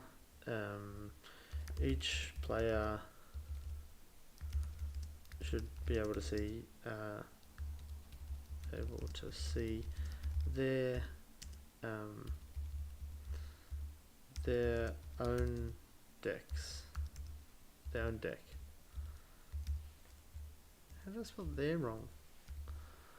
There should be 2 players, a human player and a bot. The game should be from the perspective of the human player.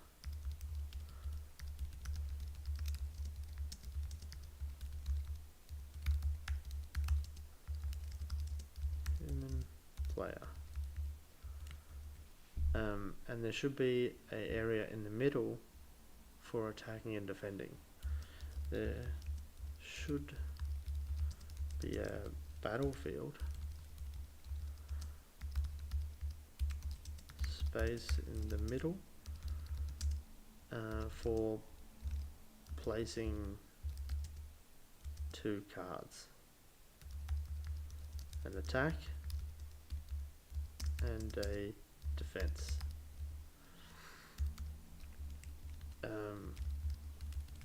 I'm going to ask it to make it in HTML. I don't know if that'll work, but we're going to try it. I really hope it works. Creating a mockup for a card game using HTML and CSS is a great way to visualize the layout and basic functionality. Below, I'll provide a simple HTML structure and accompanying CSS to create the basic layout as per your specifications. This mockup will include 2 areas for player decks, human and bot. Each deck can display up to 10 cards. A battlefield area in the middle for placing attack and defense cards. HTML index. HTML CSS styles. Alright, let's just try to dump this in. So CSS notes HTML structure. The game container holds everything. Player deck classes are used for both the human and bot decks. yeah, I don't need to know The this. battlefield contains slots for attack. Okay. I don't think we need to know these notes. I'm just going to see what this looks like for now. Great. Look at that. So now we have, yeah, it's pretty shit, isn't it? Attack card, defense card, hand.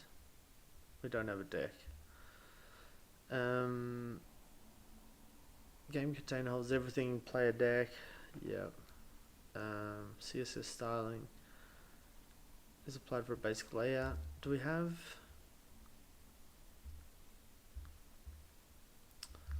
Does this work? I don't know. I guess we can see. Yeah, it has to. Look at that. It's pretty cool. It's a pretty good mock-up. Pretty good starting point. It's going to be a lot easier this time. Last time, there's no ChatGPT. So, okay, I want a space for the player's deck.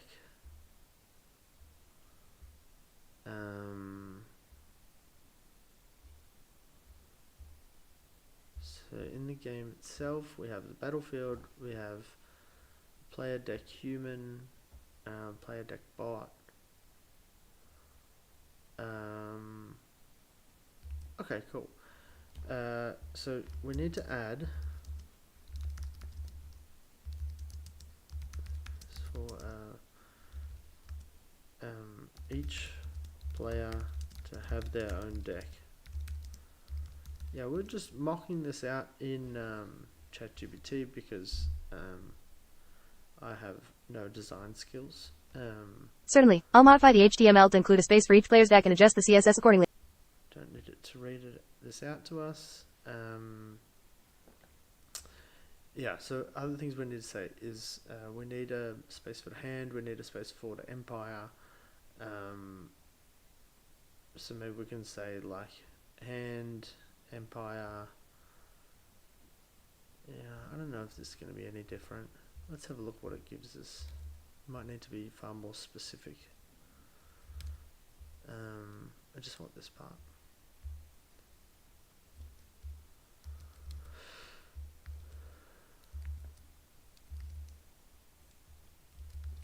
Okay, so we're going to replace the HTML from there, and CSS coming in here.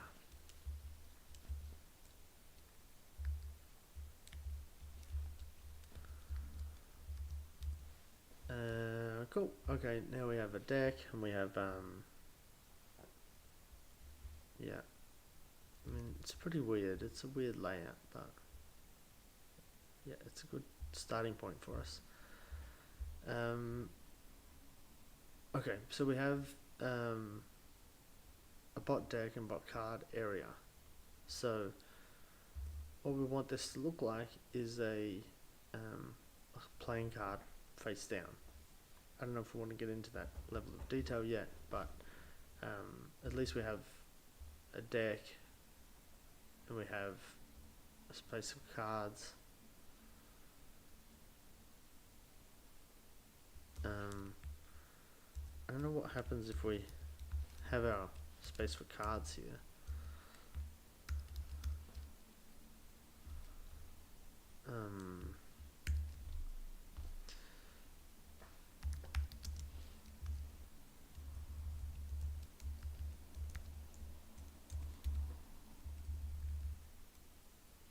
Yeah.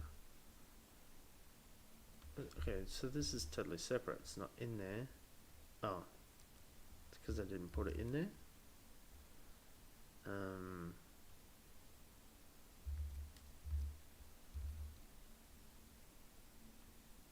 Okay, and it's got white text and white background. I don't know why it has that. I don't know if it's from the built-in CSS or from the ChatGPT example, but we're going to try to strip it out. So this is not the right window. Here we go. So this styling, I think we can destroy. Oh, that's better, isn't it? Great. At least we can read what is what. Alright, so you have your secret hand, you have your cards in play, so we can rename it this.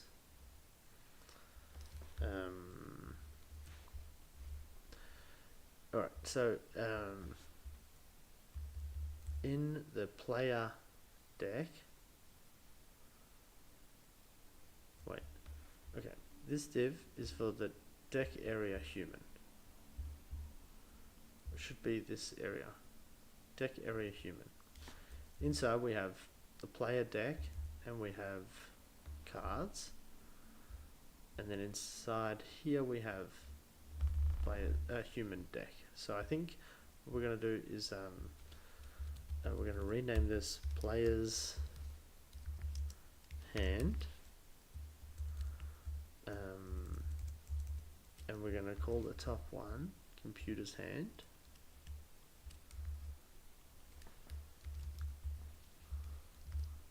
Yep, bot's hand, player's hand.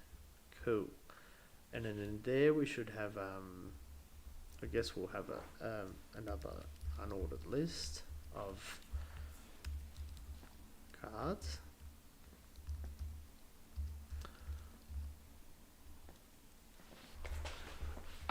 And this should be within the bot's hand. So we're going to make this into a title. A H1. No, a H2.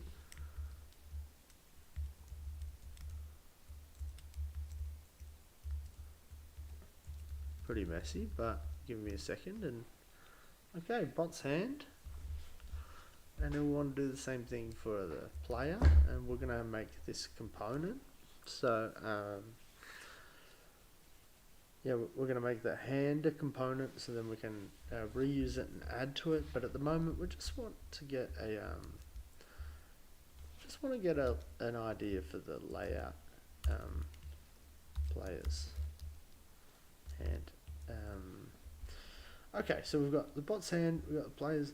This isn't player's hand, this is like active area. So we'll place this here. Might make this like a H3 or maybe something smaller like a H5.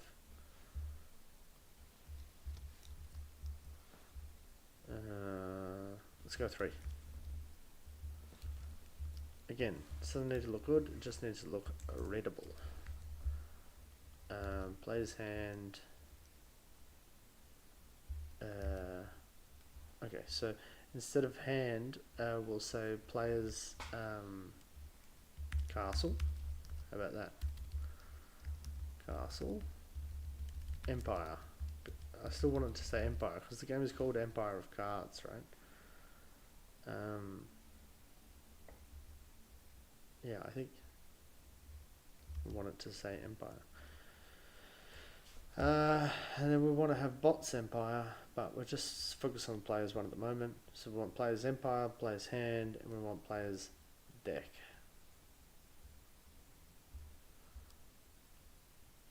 So we want another one called, oops.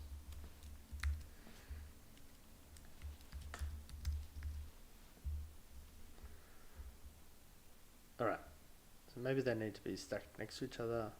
Maybe it needs to go like deck, Empire, and then hand. I think that makes sense. But for right now, we can keep it as is. Oops.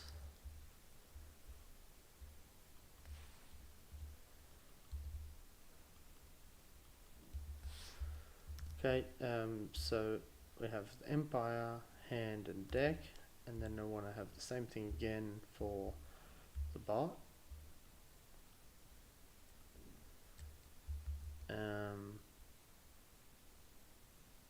Which, yeah, I'm just going to copy for now, but we're going to have to fix it later.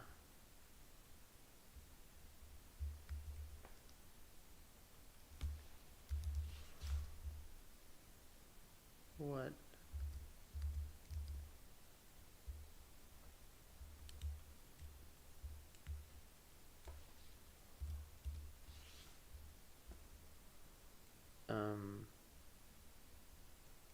Okay, I think this section, yep.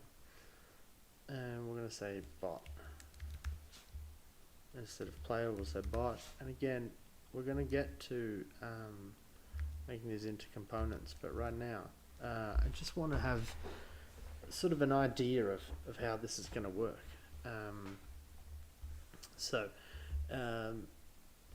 In this area, I want to have again, let's focus on the player.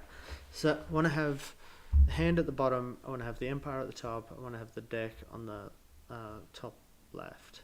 So for the human player, we have, what is this? I don't know. Player deck. This is the hand. This is the deck. Where's the empire? I've lost it. Player's empire. This is it. What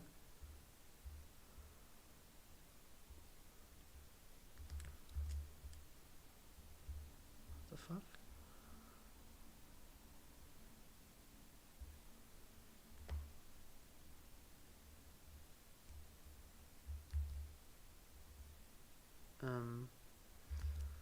Wait. This doesn't have anything, so.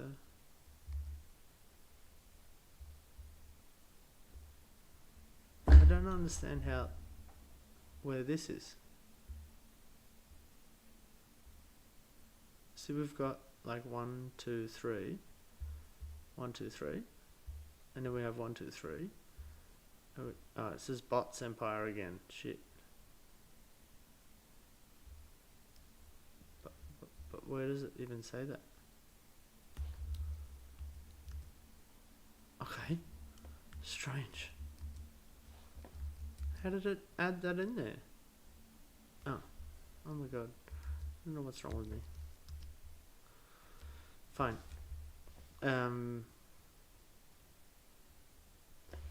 Okay, so we're going to clean this up because this is a wasted div.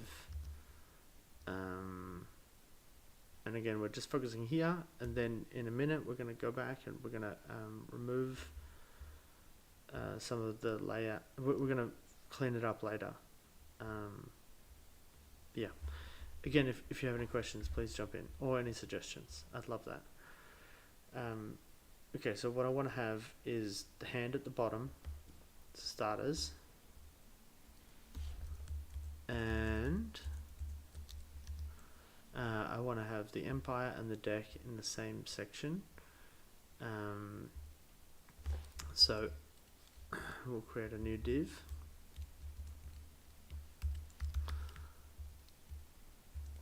And we're going to call this class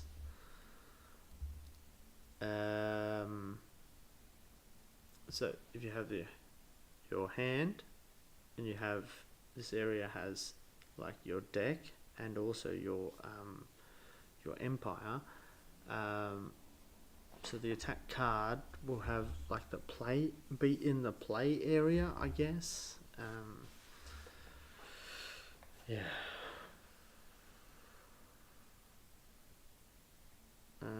I think we'll just call it like row 1 for now. We'll fix it later. And then I'm just going to call it row.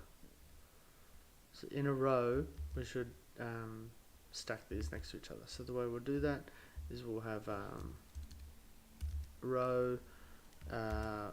It has the style of I think it's like display flexbox. We want flexbox, and so now we should be able to play with this little here. Great. And find what the correct styling is. Okay, so the flexbox is not correct.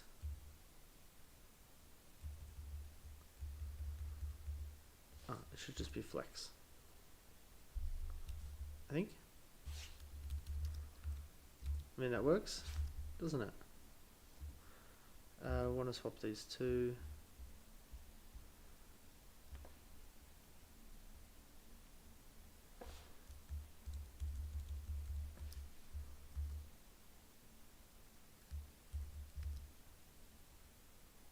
Is that more correct?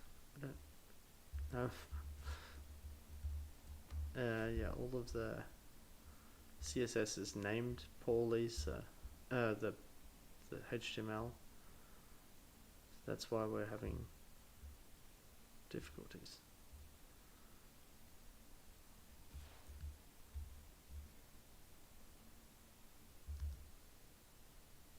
Is that right? Yeah. Alright, cool. So we got the deck, we got the empire, we got the hand. So now we want to have the inverse on the computer side. We're going to get to that because we're going to change so many things here first. So on the deck we should have like how many cards are remaining. In the empire we should display all the cards. In the hand we should display all the cards. So in the deck I'm going to say instead of an unordered list I'm going to say a paragraph just called cards remaining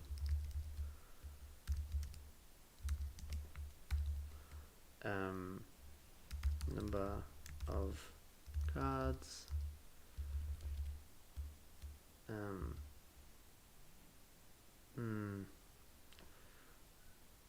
I think I just want to have like deck.count, something like that. I don't know.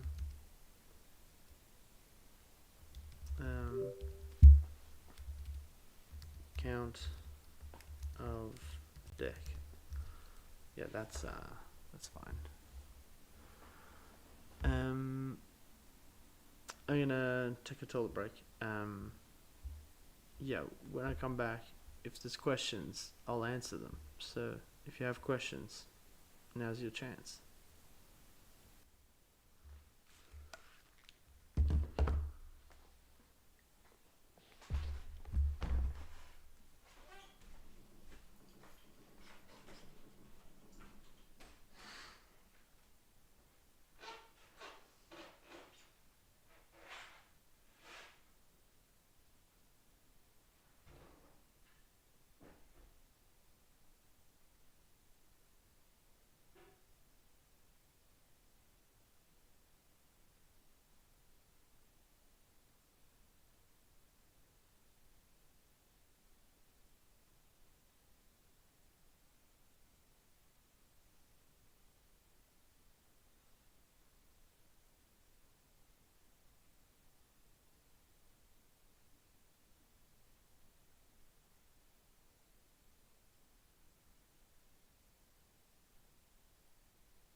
Okay. I'm gonna start breaking these into components. So then, mostly so I can just ask ChatGPT again to help me design specific components, and we can fix up the wording and naming of things as we go. So the first thing I want to do is I want to make a component called like player section, but maybe I want to. So originally when I designed this, I wanted to make it so that it can be played by multiple players. So then each player had the same view. But now we're recreating it. We're only ever going to have the player and the computer. I don't want this to be a multiplayer game for some time. So what that means is we might have a different component that holds the player's side and the bot's side, because it's going to have a different layout. Like the bot's hand is not going to be viewable, for example. What else? Maybe that's it. Maybe it's okay for it to be the same. Let's make it the same and see how it looks anyway. We'll just have to reverse it. So we're taking this whole div, including this section, and we're going to replace this section with that. Yep, great. We're going to reverse here, so we have the hand at the top.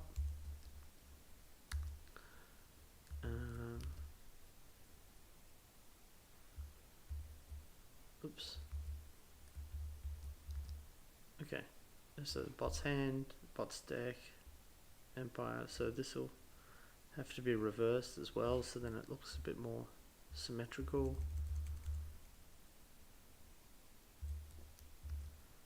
Yeah. Okay, and bot. Oh, opponent.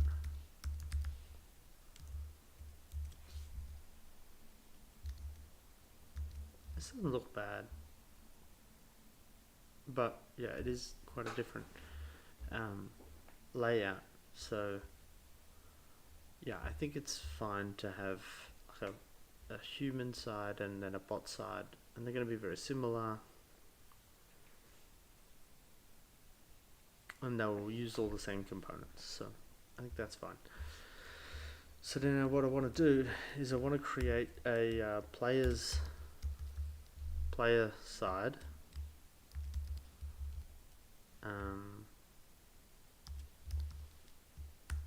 So this component is will be the player side, and then it'll contain all of this.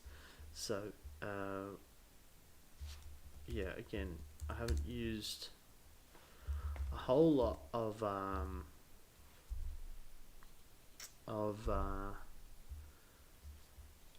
haven't, sorry, let me get my thoughts together. What I was trying to say was I haven't used Vue a lot for brand new projects.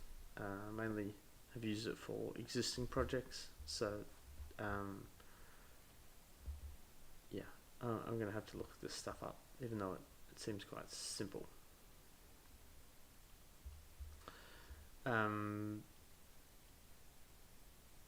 Okay, we're done with these things. I think done with everything else, right? So we're looking for a Vue tutorial, really. I just need to know, how do we import? Come on, what was the case earlier? Because we were already importing something.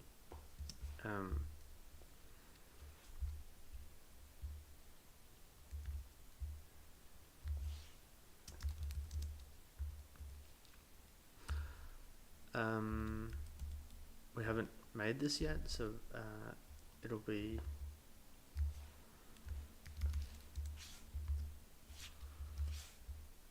we also need to yeah, I really don't know how to do this except the way it's done in GitLab. So want a new view application. Oh, here we go. Easy.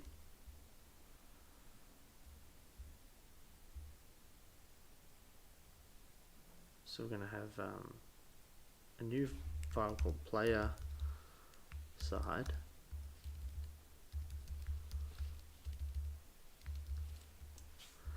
And in player side, it's going to have much the same, but it's just going to be this bit. So we'll get rid of everything else. We're going to fix up the CSS later.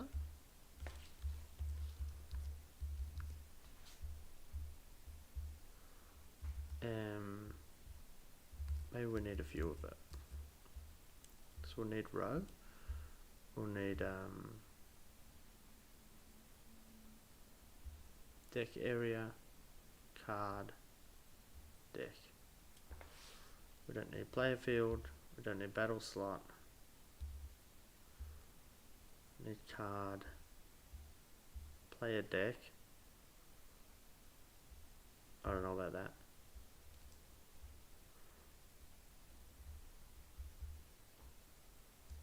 Might need deck area.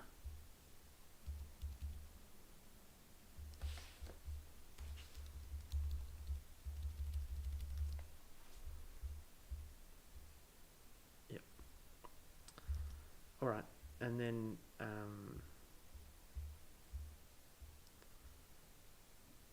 we're not importing player side because this is player side. So now, the same way that app imports game, game will now import player side. Great, so now it's the same, but a bit cleaner. And then so instead of, what's this? It should be in there.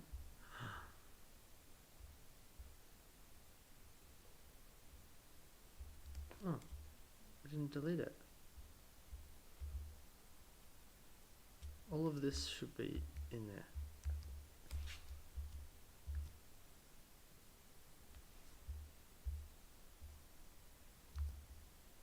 Well, okay. Was it showing 2 lots before? Because I didn't see 2. Yeah, it was. I just didn't scroll down. Okay, fine. No problem. Okay, so now we have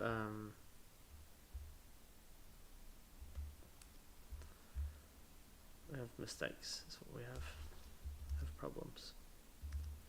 All right, great. We have opponent's hand, we have the attack area, we have the player's hand, player's side. So now what I want to do is I want another component called bot side or opponent side. Opponent side. And then we want to do the same thing as here.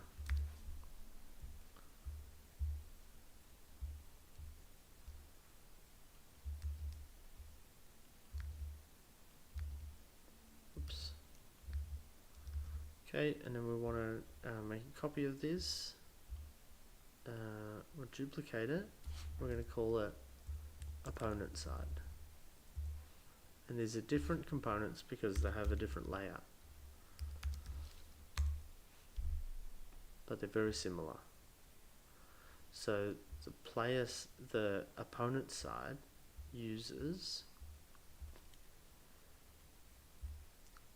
this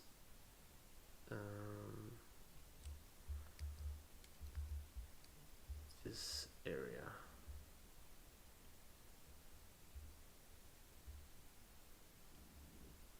Okay, so now we have 2 players because this is opponent side is currently the same as player side.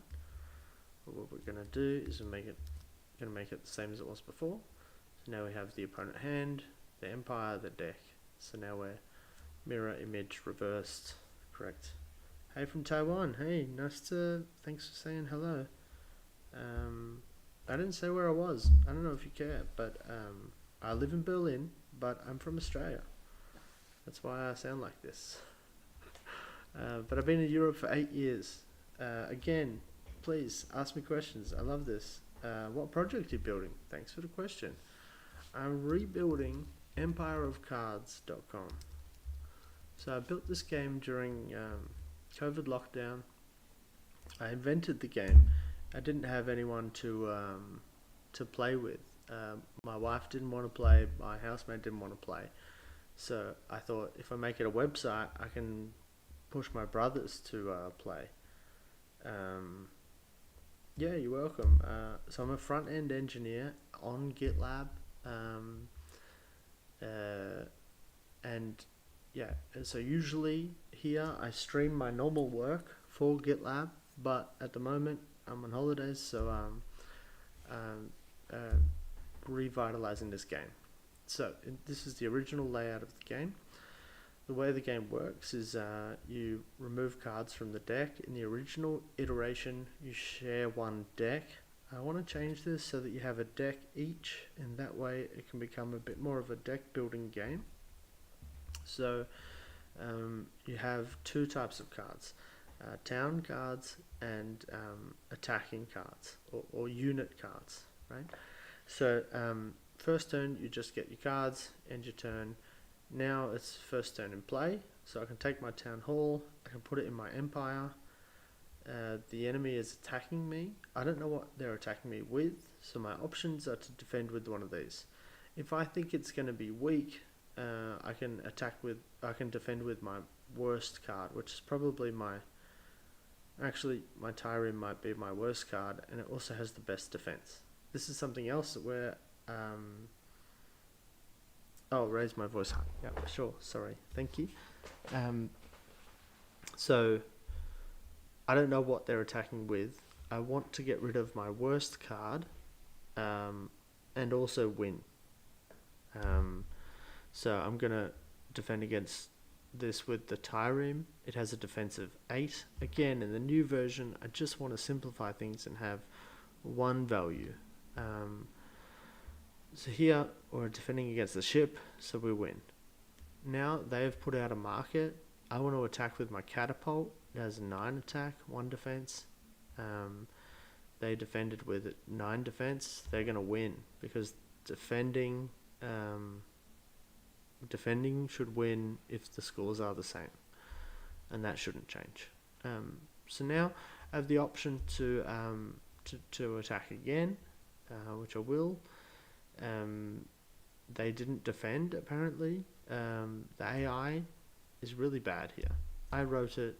It's just choosing a random action.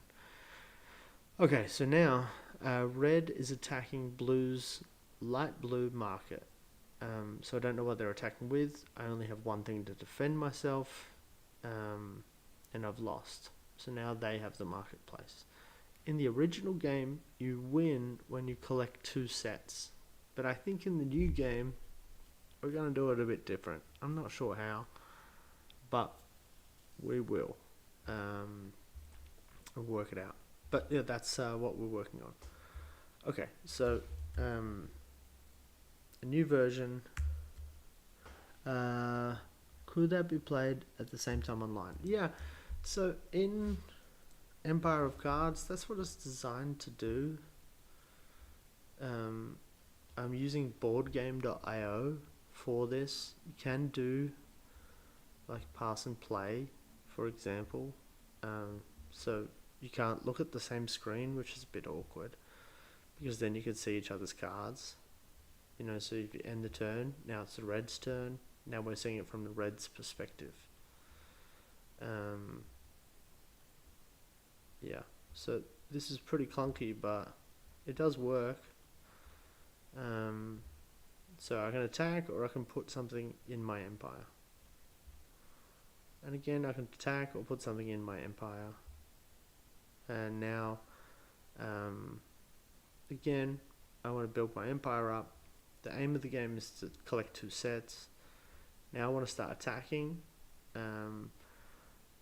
Yeah, so this is the mind game bit where, you know, there's you need to sort of anticipate what they're going to use.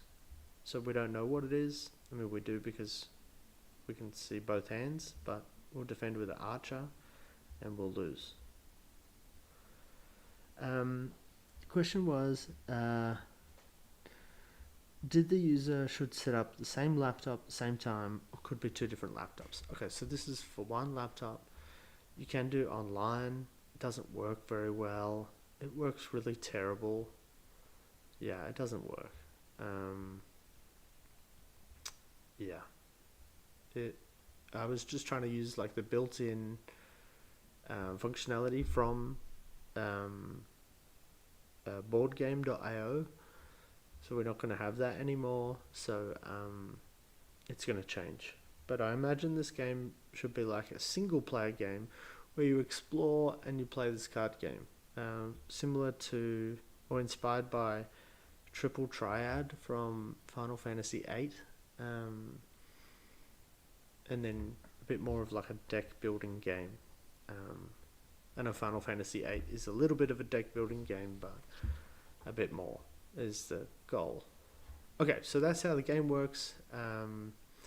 Any questions on the game? Curious, how do you connect at the same time and detect the current user? Yeah, boardgame.io is running this. This is what I was using. I'm not going to use it now because it doesn't support Vue, and I want to write this in Vue. You can also see the code base at GitHub. Empire of Cards. This is the address, github.com/Rushford/Empire of Cards. That's the repo. You can see it there. I haven't touched it in a long time. And yeah, the design is terrible. So for now, what I'm doing is I'm going to recreate this as a single player game. And in this single player game, we should only play against the computer. So then there'll be a separate part eventually where you walk around and you challenge different people, and that's how you build up your deck. But right now, I want to make the simplest version possible. Okay, so that is what we're working on. Thanks for the question. Yeah, there's a few new people in the chat. So my name's James. I use any pronouns. I usually work on GitLab on the front end, but today I'm on holidays, so I'm building this game that I previously worked on, that I previously built, but my usual content is just doing my normal day-to-day work as a front-end engineer on GitLab. The reason why I'm doing that is because GitLab is open source, and we would love it if you want to work on GitLab. We would obviously really like that, and support you in that. We have Discord. We run community pair programming sessions once a week. We provide opportunities for mentoring or coaching. And on this channel as well, if you create merge requests, as long as they're front end, you can tag me for a review, and I'll live stream the review. So a bit of incentive for you to work on GitLab stuff. Okay, so we've got the opponent side, we've got the player side, and then we're also going to create another component for the battlefield, and we're just going to follow the same process as we did on the other ones.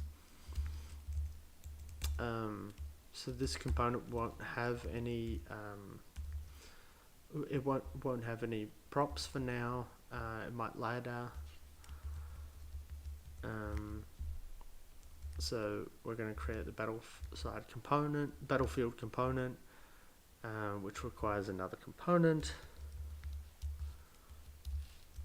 And then in this component, it's going to have much the same as the main game, but instead of having the player side and the battlefield, it's just going to be the battlefield. Doesn't need the container either. Now we're going to remove any CSS that we're not using so that our code is a little bit cleaner. So we've got the battlefield, we've got the battle slot, and that's all we need right now. So if we get rid of this script, we should now have a game that works. Refresh. Cool. So we've got this twice because we didn't get rid of the original. Now you can see it's a lot easier to read. We have an opponent side, we have a battlefield, we have a player side, and we can update each of these in the specific components. Alright, there's a question in the chat. Any advice for a junior front end? I'm not very good at it and want to relearn again from the beginning. I have a lot of advice. I have a lot of thoughts on this. I tried to create this course, GitLab front end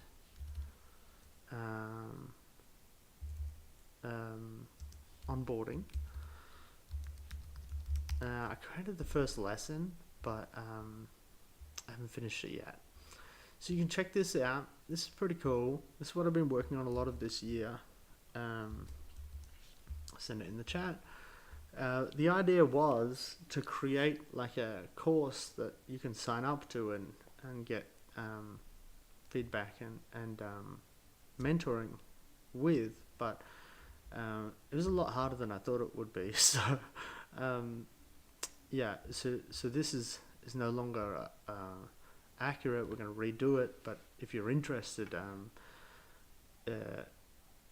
certainly let us know. Let me know in the community Discord as well. There's a link for it here.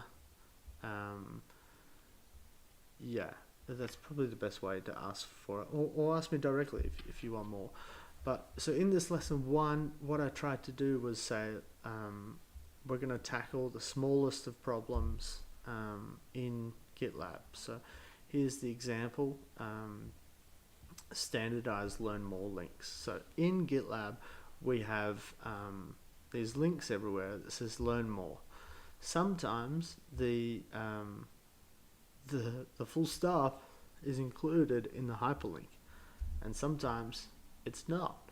So when it does not, it shouldn't have it, right? So here is a list of tickets or issues that are created where we solve this. Here are 4 that have already been solved.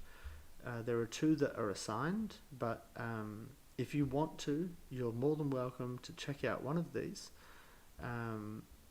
comment on it. So this will say, like, in the GitLab code base, here is a problem, we want to fix it like this. You can like here, you can comment on it, tag me, just say like @Rushford, that's me. Can I have this issue, please? I will assign it to you, and you can follow the instructions in this course. So this course is how to do that. So you learn what is the GDK, the GitLab Development Kit, how do you install it on your computer, how do you do it locally. You could also use Gitpod instead.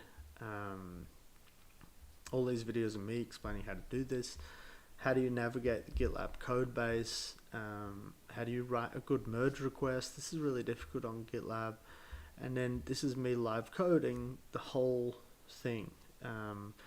So hopefully with this information you can follow the instructions and complete one of these very small issues or tickets and make your first contribution to open source. That's what it's for. it was a lot harder than I expected it to be to write this. So it's not easy to follow. I'm really keen to get feedback, but yeah, if you can follow it, one thing I really want to say is, like, if you're trying to do it, ask for help on Discord. This is on the GitLab Discord. We're here to help. I'm hanging out there. I'll help. Or you can just tag me on the issue itself.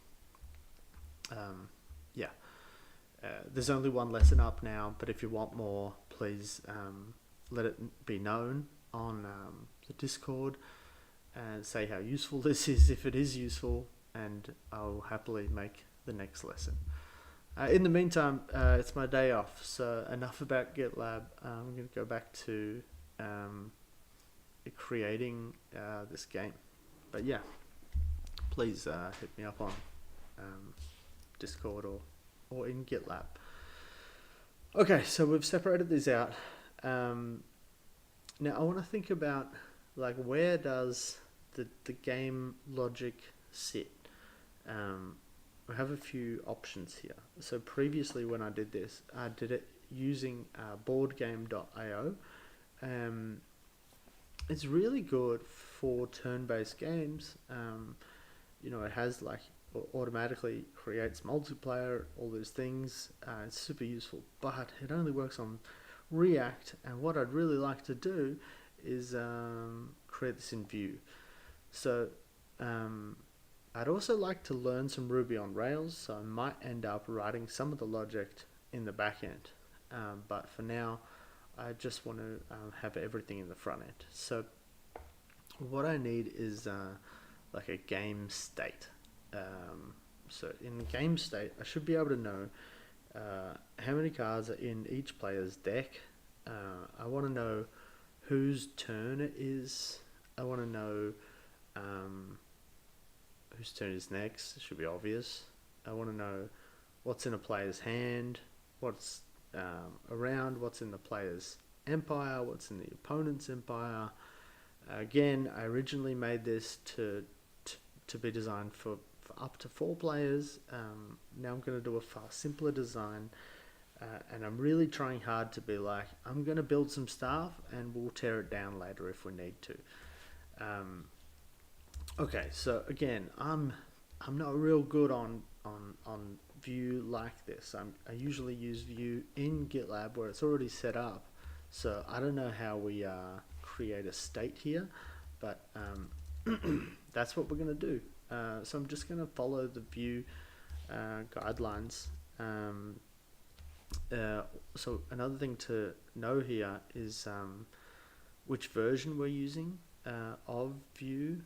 So if you look in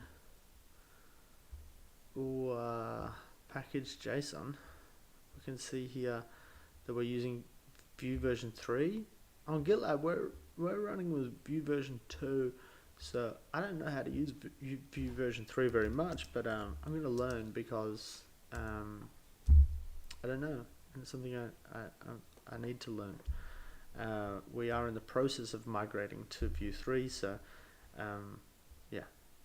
Okay, so here we have a minimal example of how this app could work. So it has a create app setup. So the way that works here is we have our index.js and then our main.js that's doing create app mount. So it mounts the application in our page. So we render this HTML. It has a div with an ID of app, and this file takes the the component called app and mounts it in app. So now we have app running. An app renders game. So maybe we could consider what state do we want in app and what state do we want in game. I imagine in game we want to have all of the game status state, I guess. So we want to know whose turn it is, stuff like that.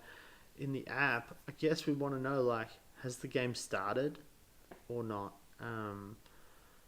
And if the game started, we want to show game. But if it hasn't, we want to show how do you start a game. Yeah, we're gonna start. We're just gonna start with game though, because yeah, for now I think it'll be useful just to get some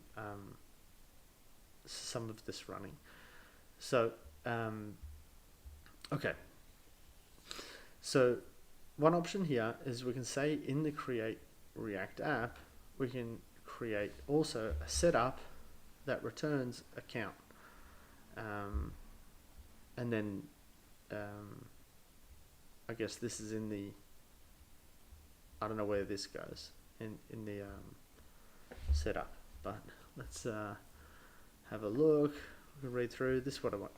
Okay, it looks like we can just do a constant called game state, and then put whatever in there we want. Doesn't seem right. But let's have a look. Okay, this is what I was expecting more. Options API. With Options API, we define a component's logic using an object of options such as data methods mounted. This is what I was expecting. This is what all of the GitLab projects have. By options, properties defined by options are exposed on this inside functions, which points to component instance. So in this case, we have script, export default. We have our data, which is like our starting point. We could also have methods, which are our functions, and we can have mounted, which will be like, you know, what it does when it first renders the component. Yeah, this is what we want to do. So I'm going to start by copying this because I don't remember. I often don't remember what it's supposed to be.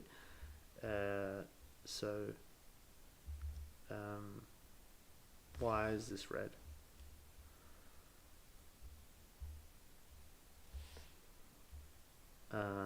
Okay, I don't know. I'm gonna have a look at the GitLab project because it's where I'm familiar with working in, and then so we can have a look at how things are done here.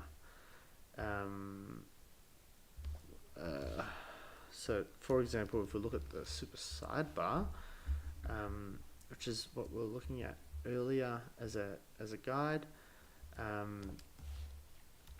so we have a super sidebar bundle. This is for on GitLab.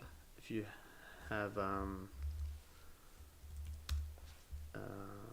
so this sidebar, that is that's what we're talking about when we look at that sidebar component.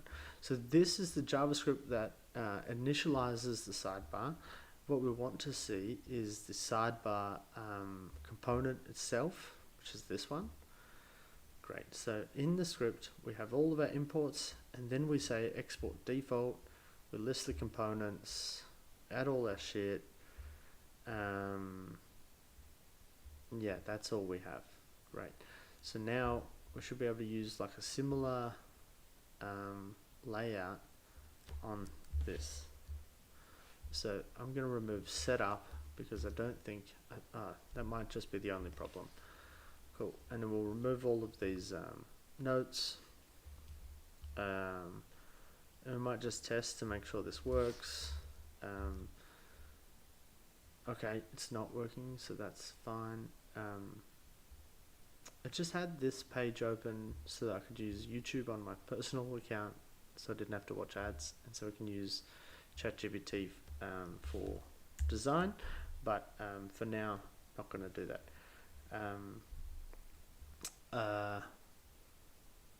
Okay, so I want, I've lost Chrome. Okay, here we go. Cool, so we've got an error. Let's have a look at it. Great, so failed to reload. because there might be syntax errors. Might be. I don't know what the syntax errors are. I wish it would say. Maybe this one.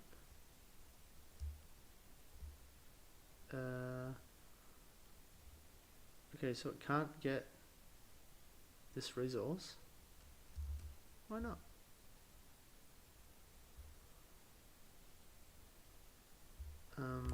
Let's just try commenting out all of this and see, do we get something different? Okay, we need to register the components now, so maybe we can do that. Components, and again, I don't know how this should look, so I'm just going to copy from GitLab. Yeah, so it's just colon and then brackets, and then that will need a comma, and it's these components, because we're importing them and we're using them in our file. Okay, great. And the initial count is 0. Cool. So this works, and we'll just make sure we'll change it to 5, 6. Yeah, fine. So instead of the count, what we want is an object called GameState, and this is going to be a real big boy. So it's going to have okay, so we're only having 2 players, right? So we can say player's turn, and this can be a boolean. So we'll start with true. Let's have the player always go first. That's fine. And then we also need to know, like, player's deck, which will be this will be an array. Like we'll have an array of cards, right? And we also need that for the opponent. So the opponent's deck. We'll also need the hand, opponent. I think we'll just have it single. Player turn, true or false. Player deck, opponent deck. We need player hand, an opponent hand. We'll try not to build more than we need right now.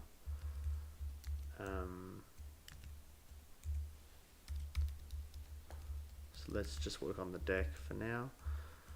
These should all be lowercase. So now what we can do is get rid of this, and we won't need mounted probably. So now what we can do is, once we have the game state, we can pass these as props to each of these components, right? So on the opponent's side, we need to know, like, is it their turn or not? So we could say, like, for example, is turn. It's not great wording, but it's okay. And what we want is the opposite of player turn, right? So now we know, is it the turn of the opponent? It is when it's not the player's turn. And then for the player's side, we can just pass player turn. Do we need to know it for the battlefield? I don't know. I'm not sure. Could we just pass the game state and then get anything? Well, I guess. I don't know what effect that would have on the performance, but for now, let's keep the game state in the game and then pass all the parameters to everything. So we want to have the player's deck, which will just be deck in this case, because players is implied. So the deck should be the player deck, and the deck in opponent's side should be opponent deck. And we're going to add hand as well, but later, not now. At the moment, what I'd like to do is just have each player to have a deck and count the number of cards in it. Yeah, because I just want to do as minimal as possible, and we're going to build it up step by step. So, okay, so now what I need is to initialize the player's deck and the opponent deck. So when we start a new game, we should have given to us what is the opponent's deck and what is the player's deck.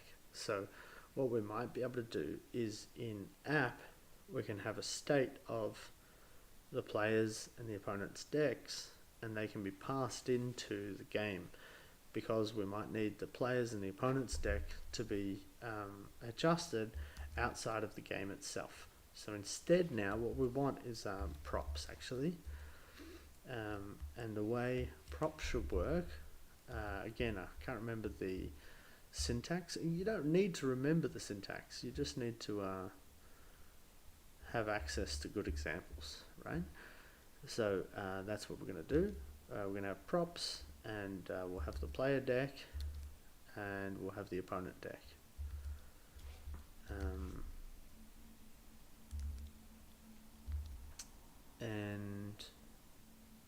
So it should be an array, and it is required, right? So now we don't need, well, we don't need this in the game state, but what I want to do is initialize the decks with the prop, because I'll tell you why in a second. So we want to initialize it with the player deck. Right, so now what happens is we get given the player's deck from the application, and then the game itself holds a new copy of the player's deck. This is because we want to be able to take from it and add to it. Maybe not add to it, but we want to update what's happening, right? So we want to start this by saying this dot opponent deck. The player's turn, actually, maybe it's also should be passed, but we'll just keep it here for now, right? Again, it's tempting to try to build this out elsewhere, but for right now, I think this is the most useful, right? So in the game, we want to give it the player's deck, and we want to give it the opponent's deck.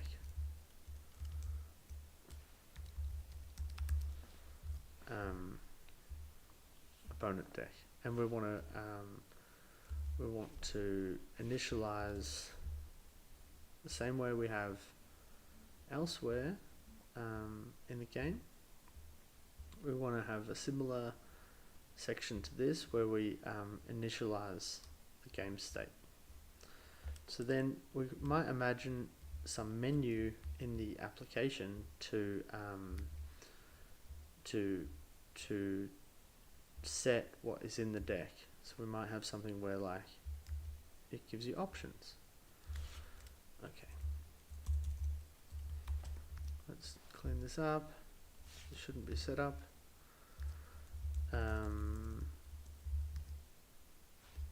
And then so we have the game state where we're initializing the player deck. So it's not a game state, we're just initializing these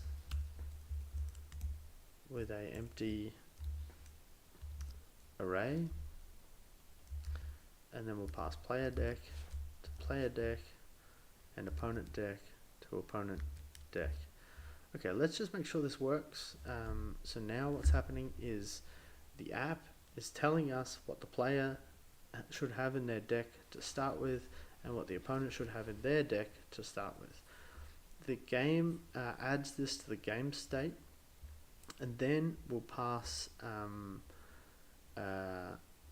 if this is the player's turn or not, as this should be game state dot player turn, and so should this, and then the deck should be game state dot player deck, and same here. Now we need to add these as props on opponent side and player side, and what I want to do is just count how many cards are in this deck for now. We're not going to add any cards, we're just going to display the count because I need to finish up soon, and yeah, we'll need to know these things. So there shouldn't be script set up anymore, I believe. It should have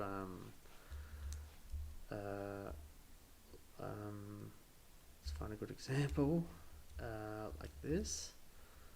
So we're going to have these props. So on the player side, we're going to have, okay, so now we're exporting default. We've got components, which we don't need, and we've got props. So we've got the player's deck and we've got the opponent's deck, and these are required. And so now what we can do is, oh, actually it should just be deck, and it's an array, because if we look at the game, we're just passing in is turn and deck, right? So now on the player's side we want to have is turn, and this should be type of Boolean because it's a yes no. Boolean means true or false, and required true. I think we're missing a comma here. Yeah, great. So now what we can do is the count of deck should actually just be like deck dot fuck, how do we count how many items in an array? Length, it's length, it's dot length.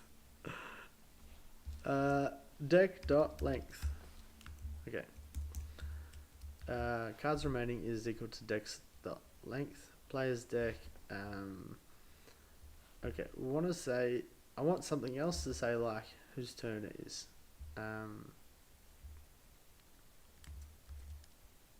Yeah, that's not good. Alright, let's just try with this first. We're not going to use is turn, it's fine.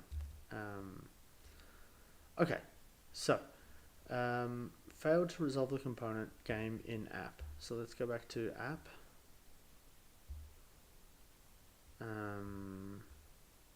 So in app we have we've imported game. Okay, we also need to list it as a component. Components game. I think that's all we need. Good, look at that. Cards remaining 0. Perfect.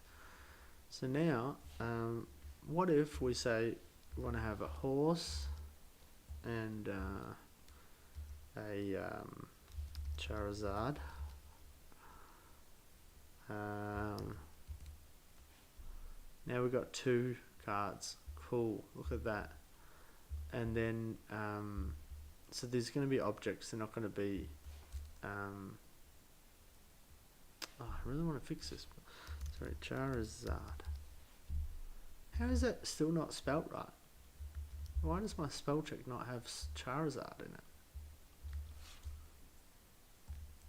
Yeah, it's the right one. Fine, whatever. Add it to the diary, the dictionary, please.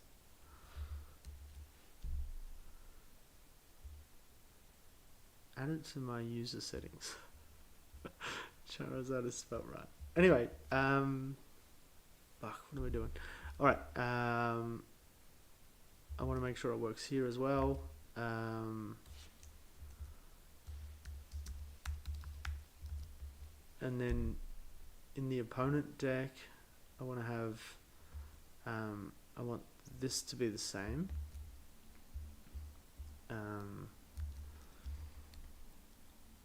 And I want it to also count cards remaining. That's the hand.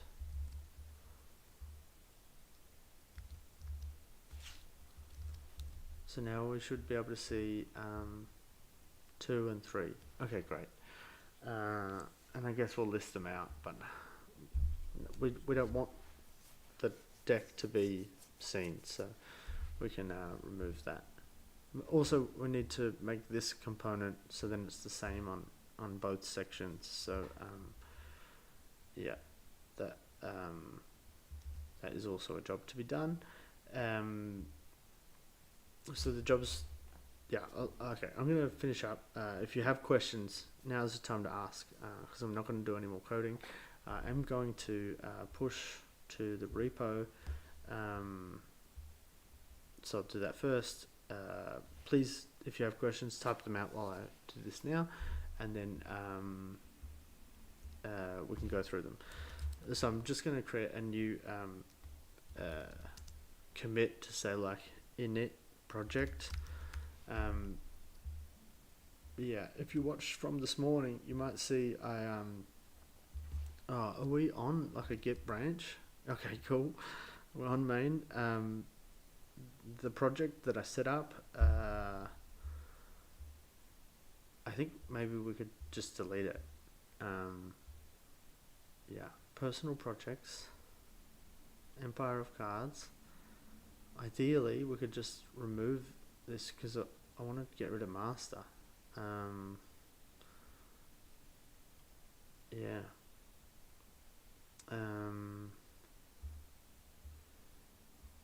Let's see what happens. So if I do git, I want to set the upstream to this, right? I want to copy this repo with mine.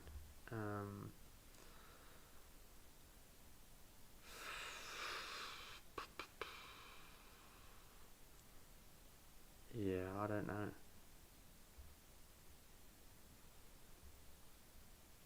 Let's look at the repository settings.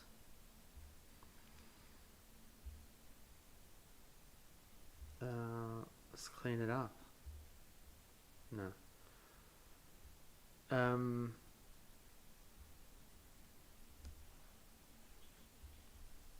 I don't know. I think I have to set it upstream, right? So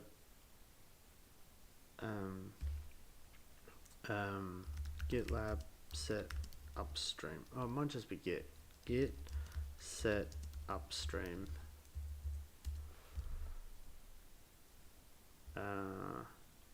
So what I want to do here is I want to tell Git that my, oh fuck, I hate this site.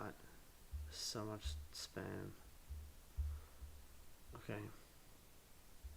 It's all terrible. Okay, here is the Git docs. They're sometimes a bit hard to believe. It's hard to read. So we need to check the remote and set upstream. Okay, so git set upstream. I don't know how we do this.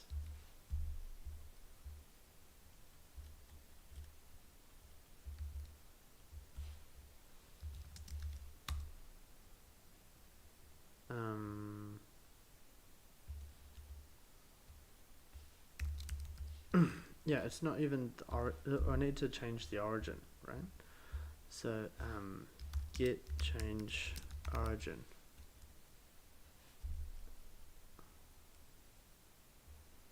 Yeah, great. This is what I want. And then I want this repo. I'm going to grab the SSH.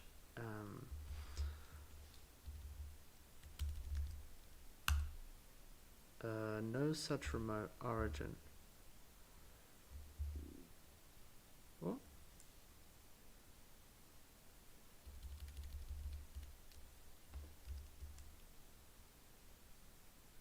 What the fuck?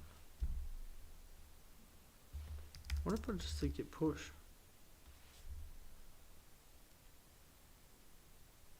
No configuration. Yeah, cool. Git remote add. What is name? What do you reckon name is? Name of the repo?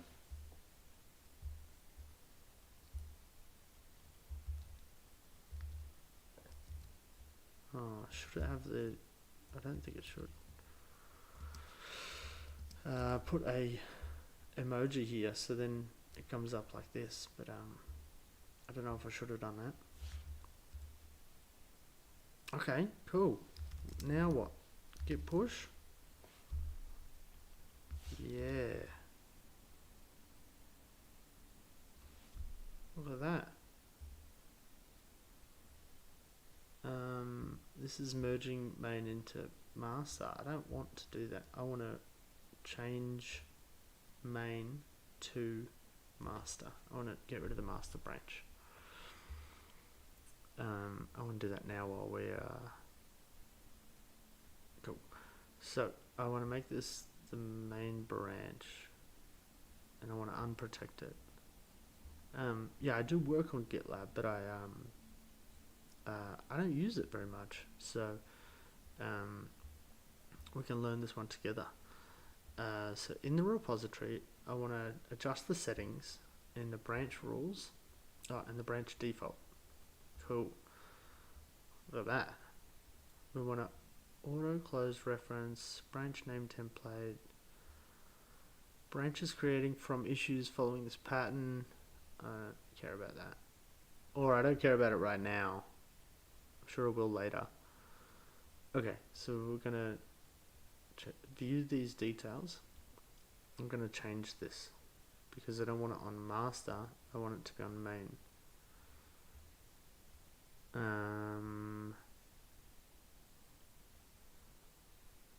Okay, let's check to see if the default is so now we want to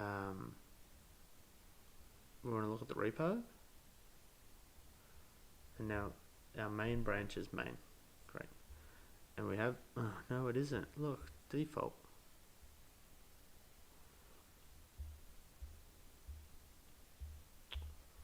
Cool. It's not super important to set up now, but I do want to do it.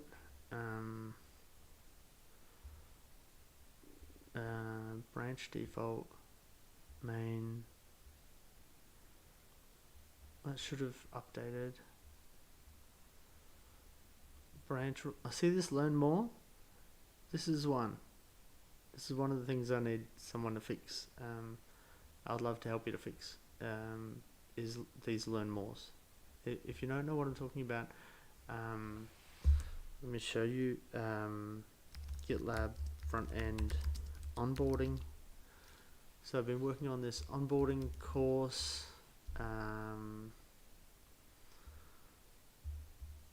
This year. I've just made the first lesson, but the first lesson is to fix these issues that are learn more. So that learn more is in a bunch of places. Here are 1, 2, 3, 4. There's a few. There's several places where this needs to be fixed. So if you want, you can pick one. You can contact me on it. Look at this. I missed this one. Like this, but tag me. I'm J Rushford. That's not spelt right.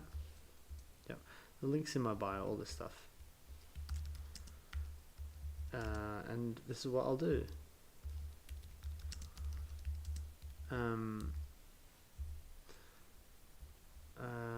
Yeah, let's just assign this to this person.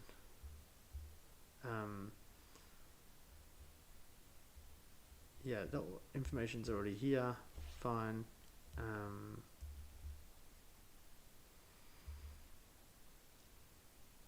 Okay, assign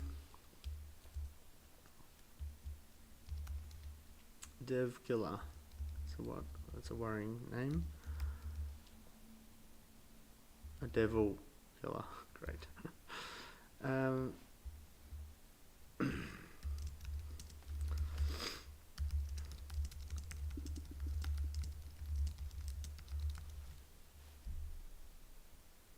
yeah, so if you do that, if you comment like this, I will assign you. Just tag me, and then like this, one of these could be yours. Anyway, let's go back to this. So branch rules, we want to change branch default to be main, right? And then branch rules, we want to add a branch rule. We want to unprotect this one, yeah, and we want to make a new one for main branch. Just maintainers can merge, which is me. Developers and maintainers can push and merge. No, just maintainers.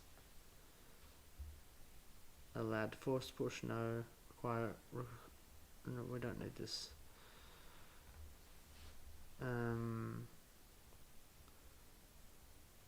Okay, so now maybe if we look at the repo, we can just see the code, branches. Default is the main, and we're going to delete this master branch. Yeah. Oops. Well, it's done now. Yay. Yeah, I probably should have read that a bit more carefully before I removed it. Okay, cool. So now we've got it running. So you should be able to clone this if you want. Here's the repo. I'm going to call it a night, but if you have any last questions, happy to stick around for a few minutes and answer, but you better be quick. But otherwise, thanks so much for joining. I had a lot of fun today. Yeah, really fun. Enjoyed it. So,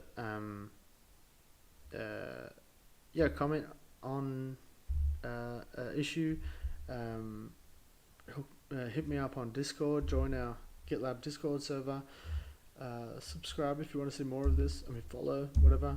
But yeah, thanks so much for coming today. It was really fun. I enjoyed it. Thanks. Bye.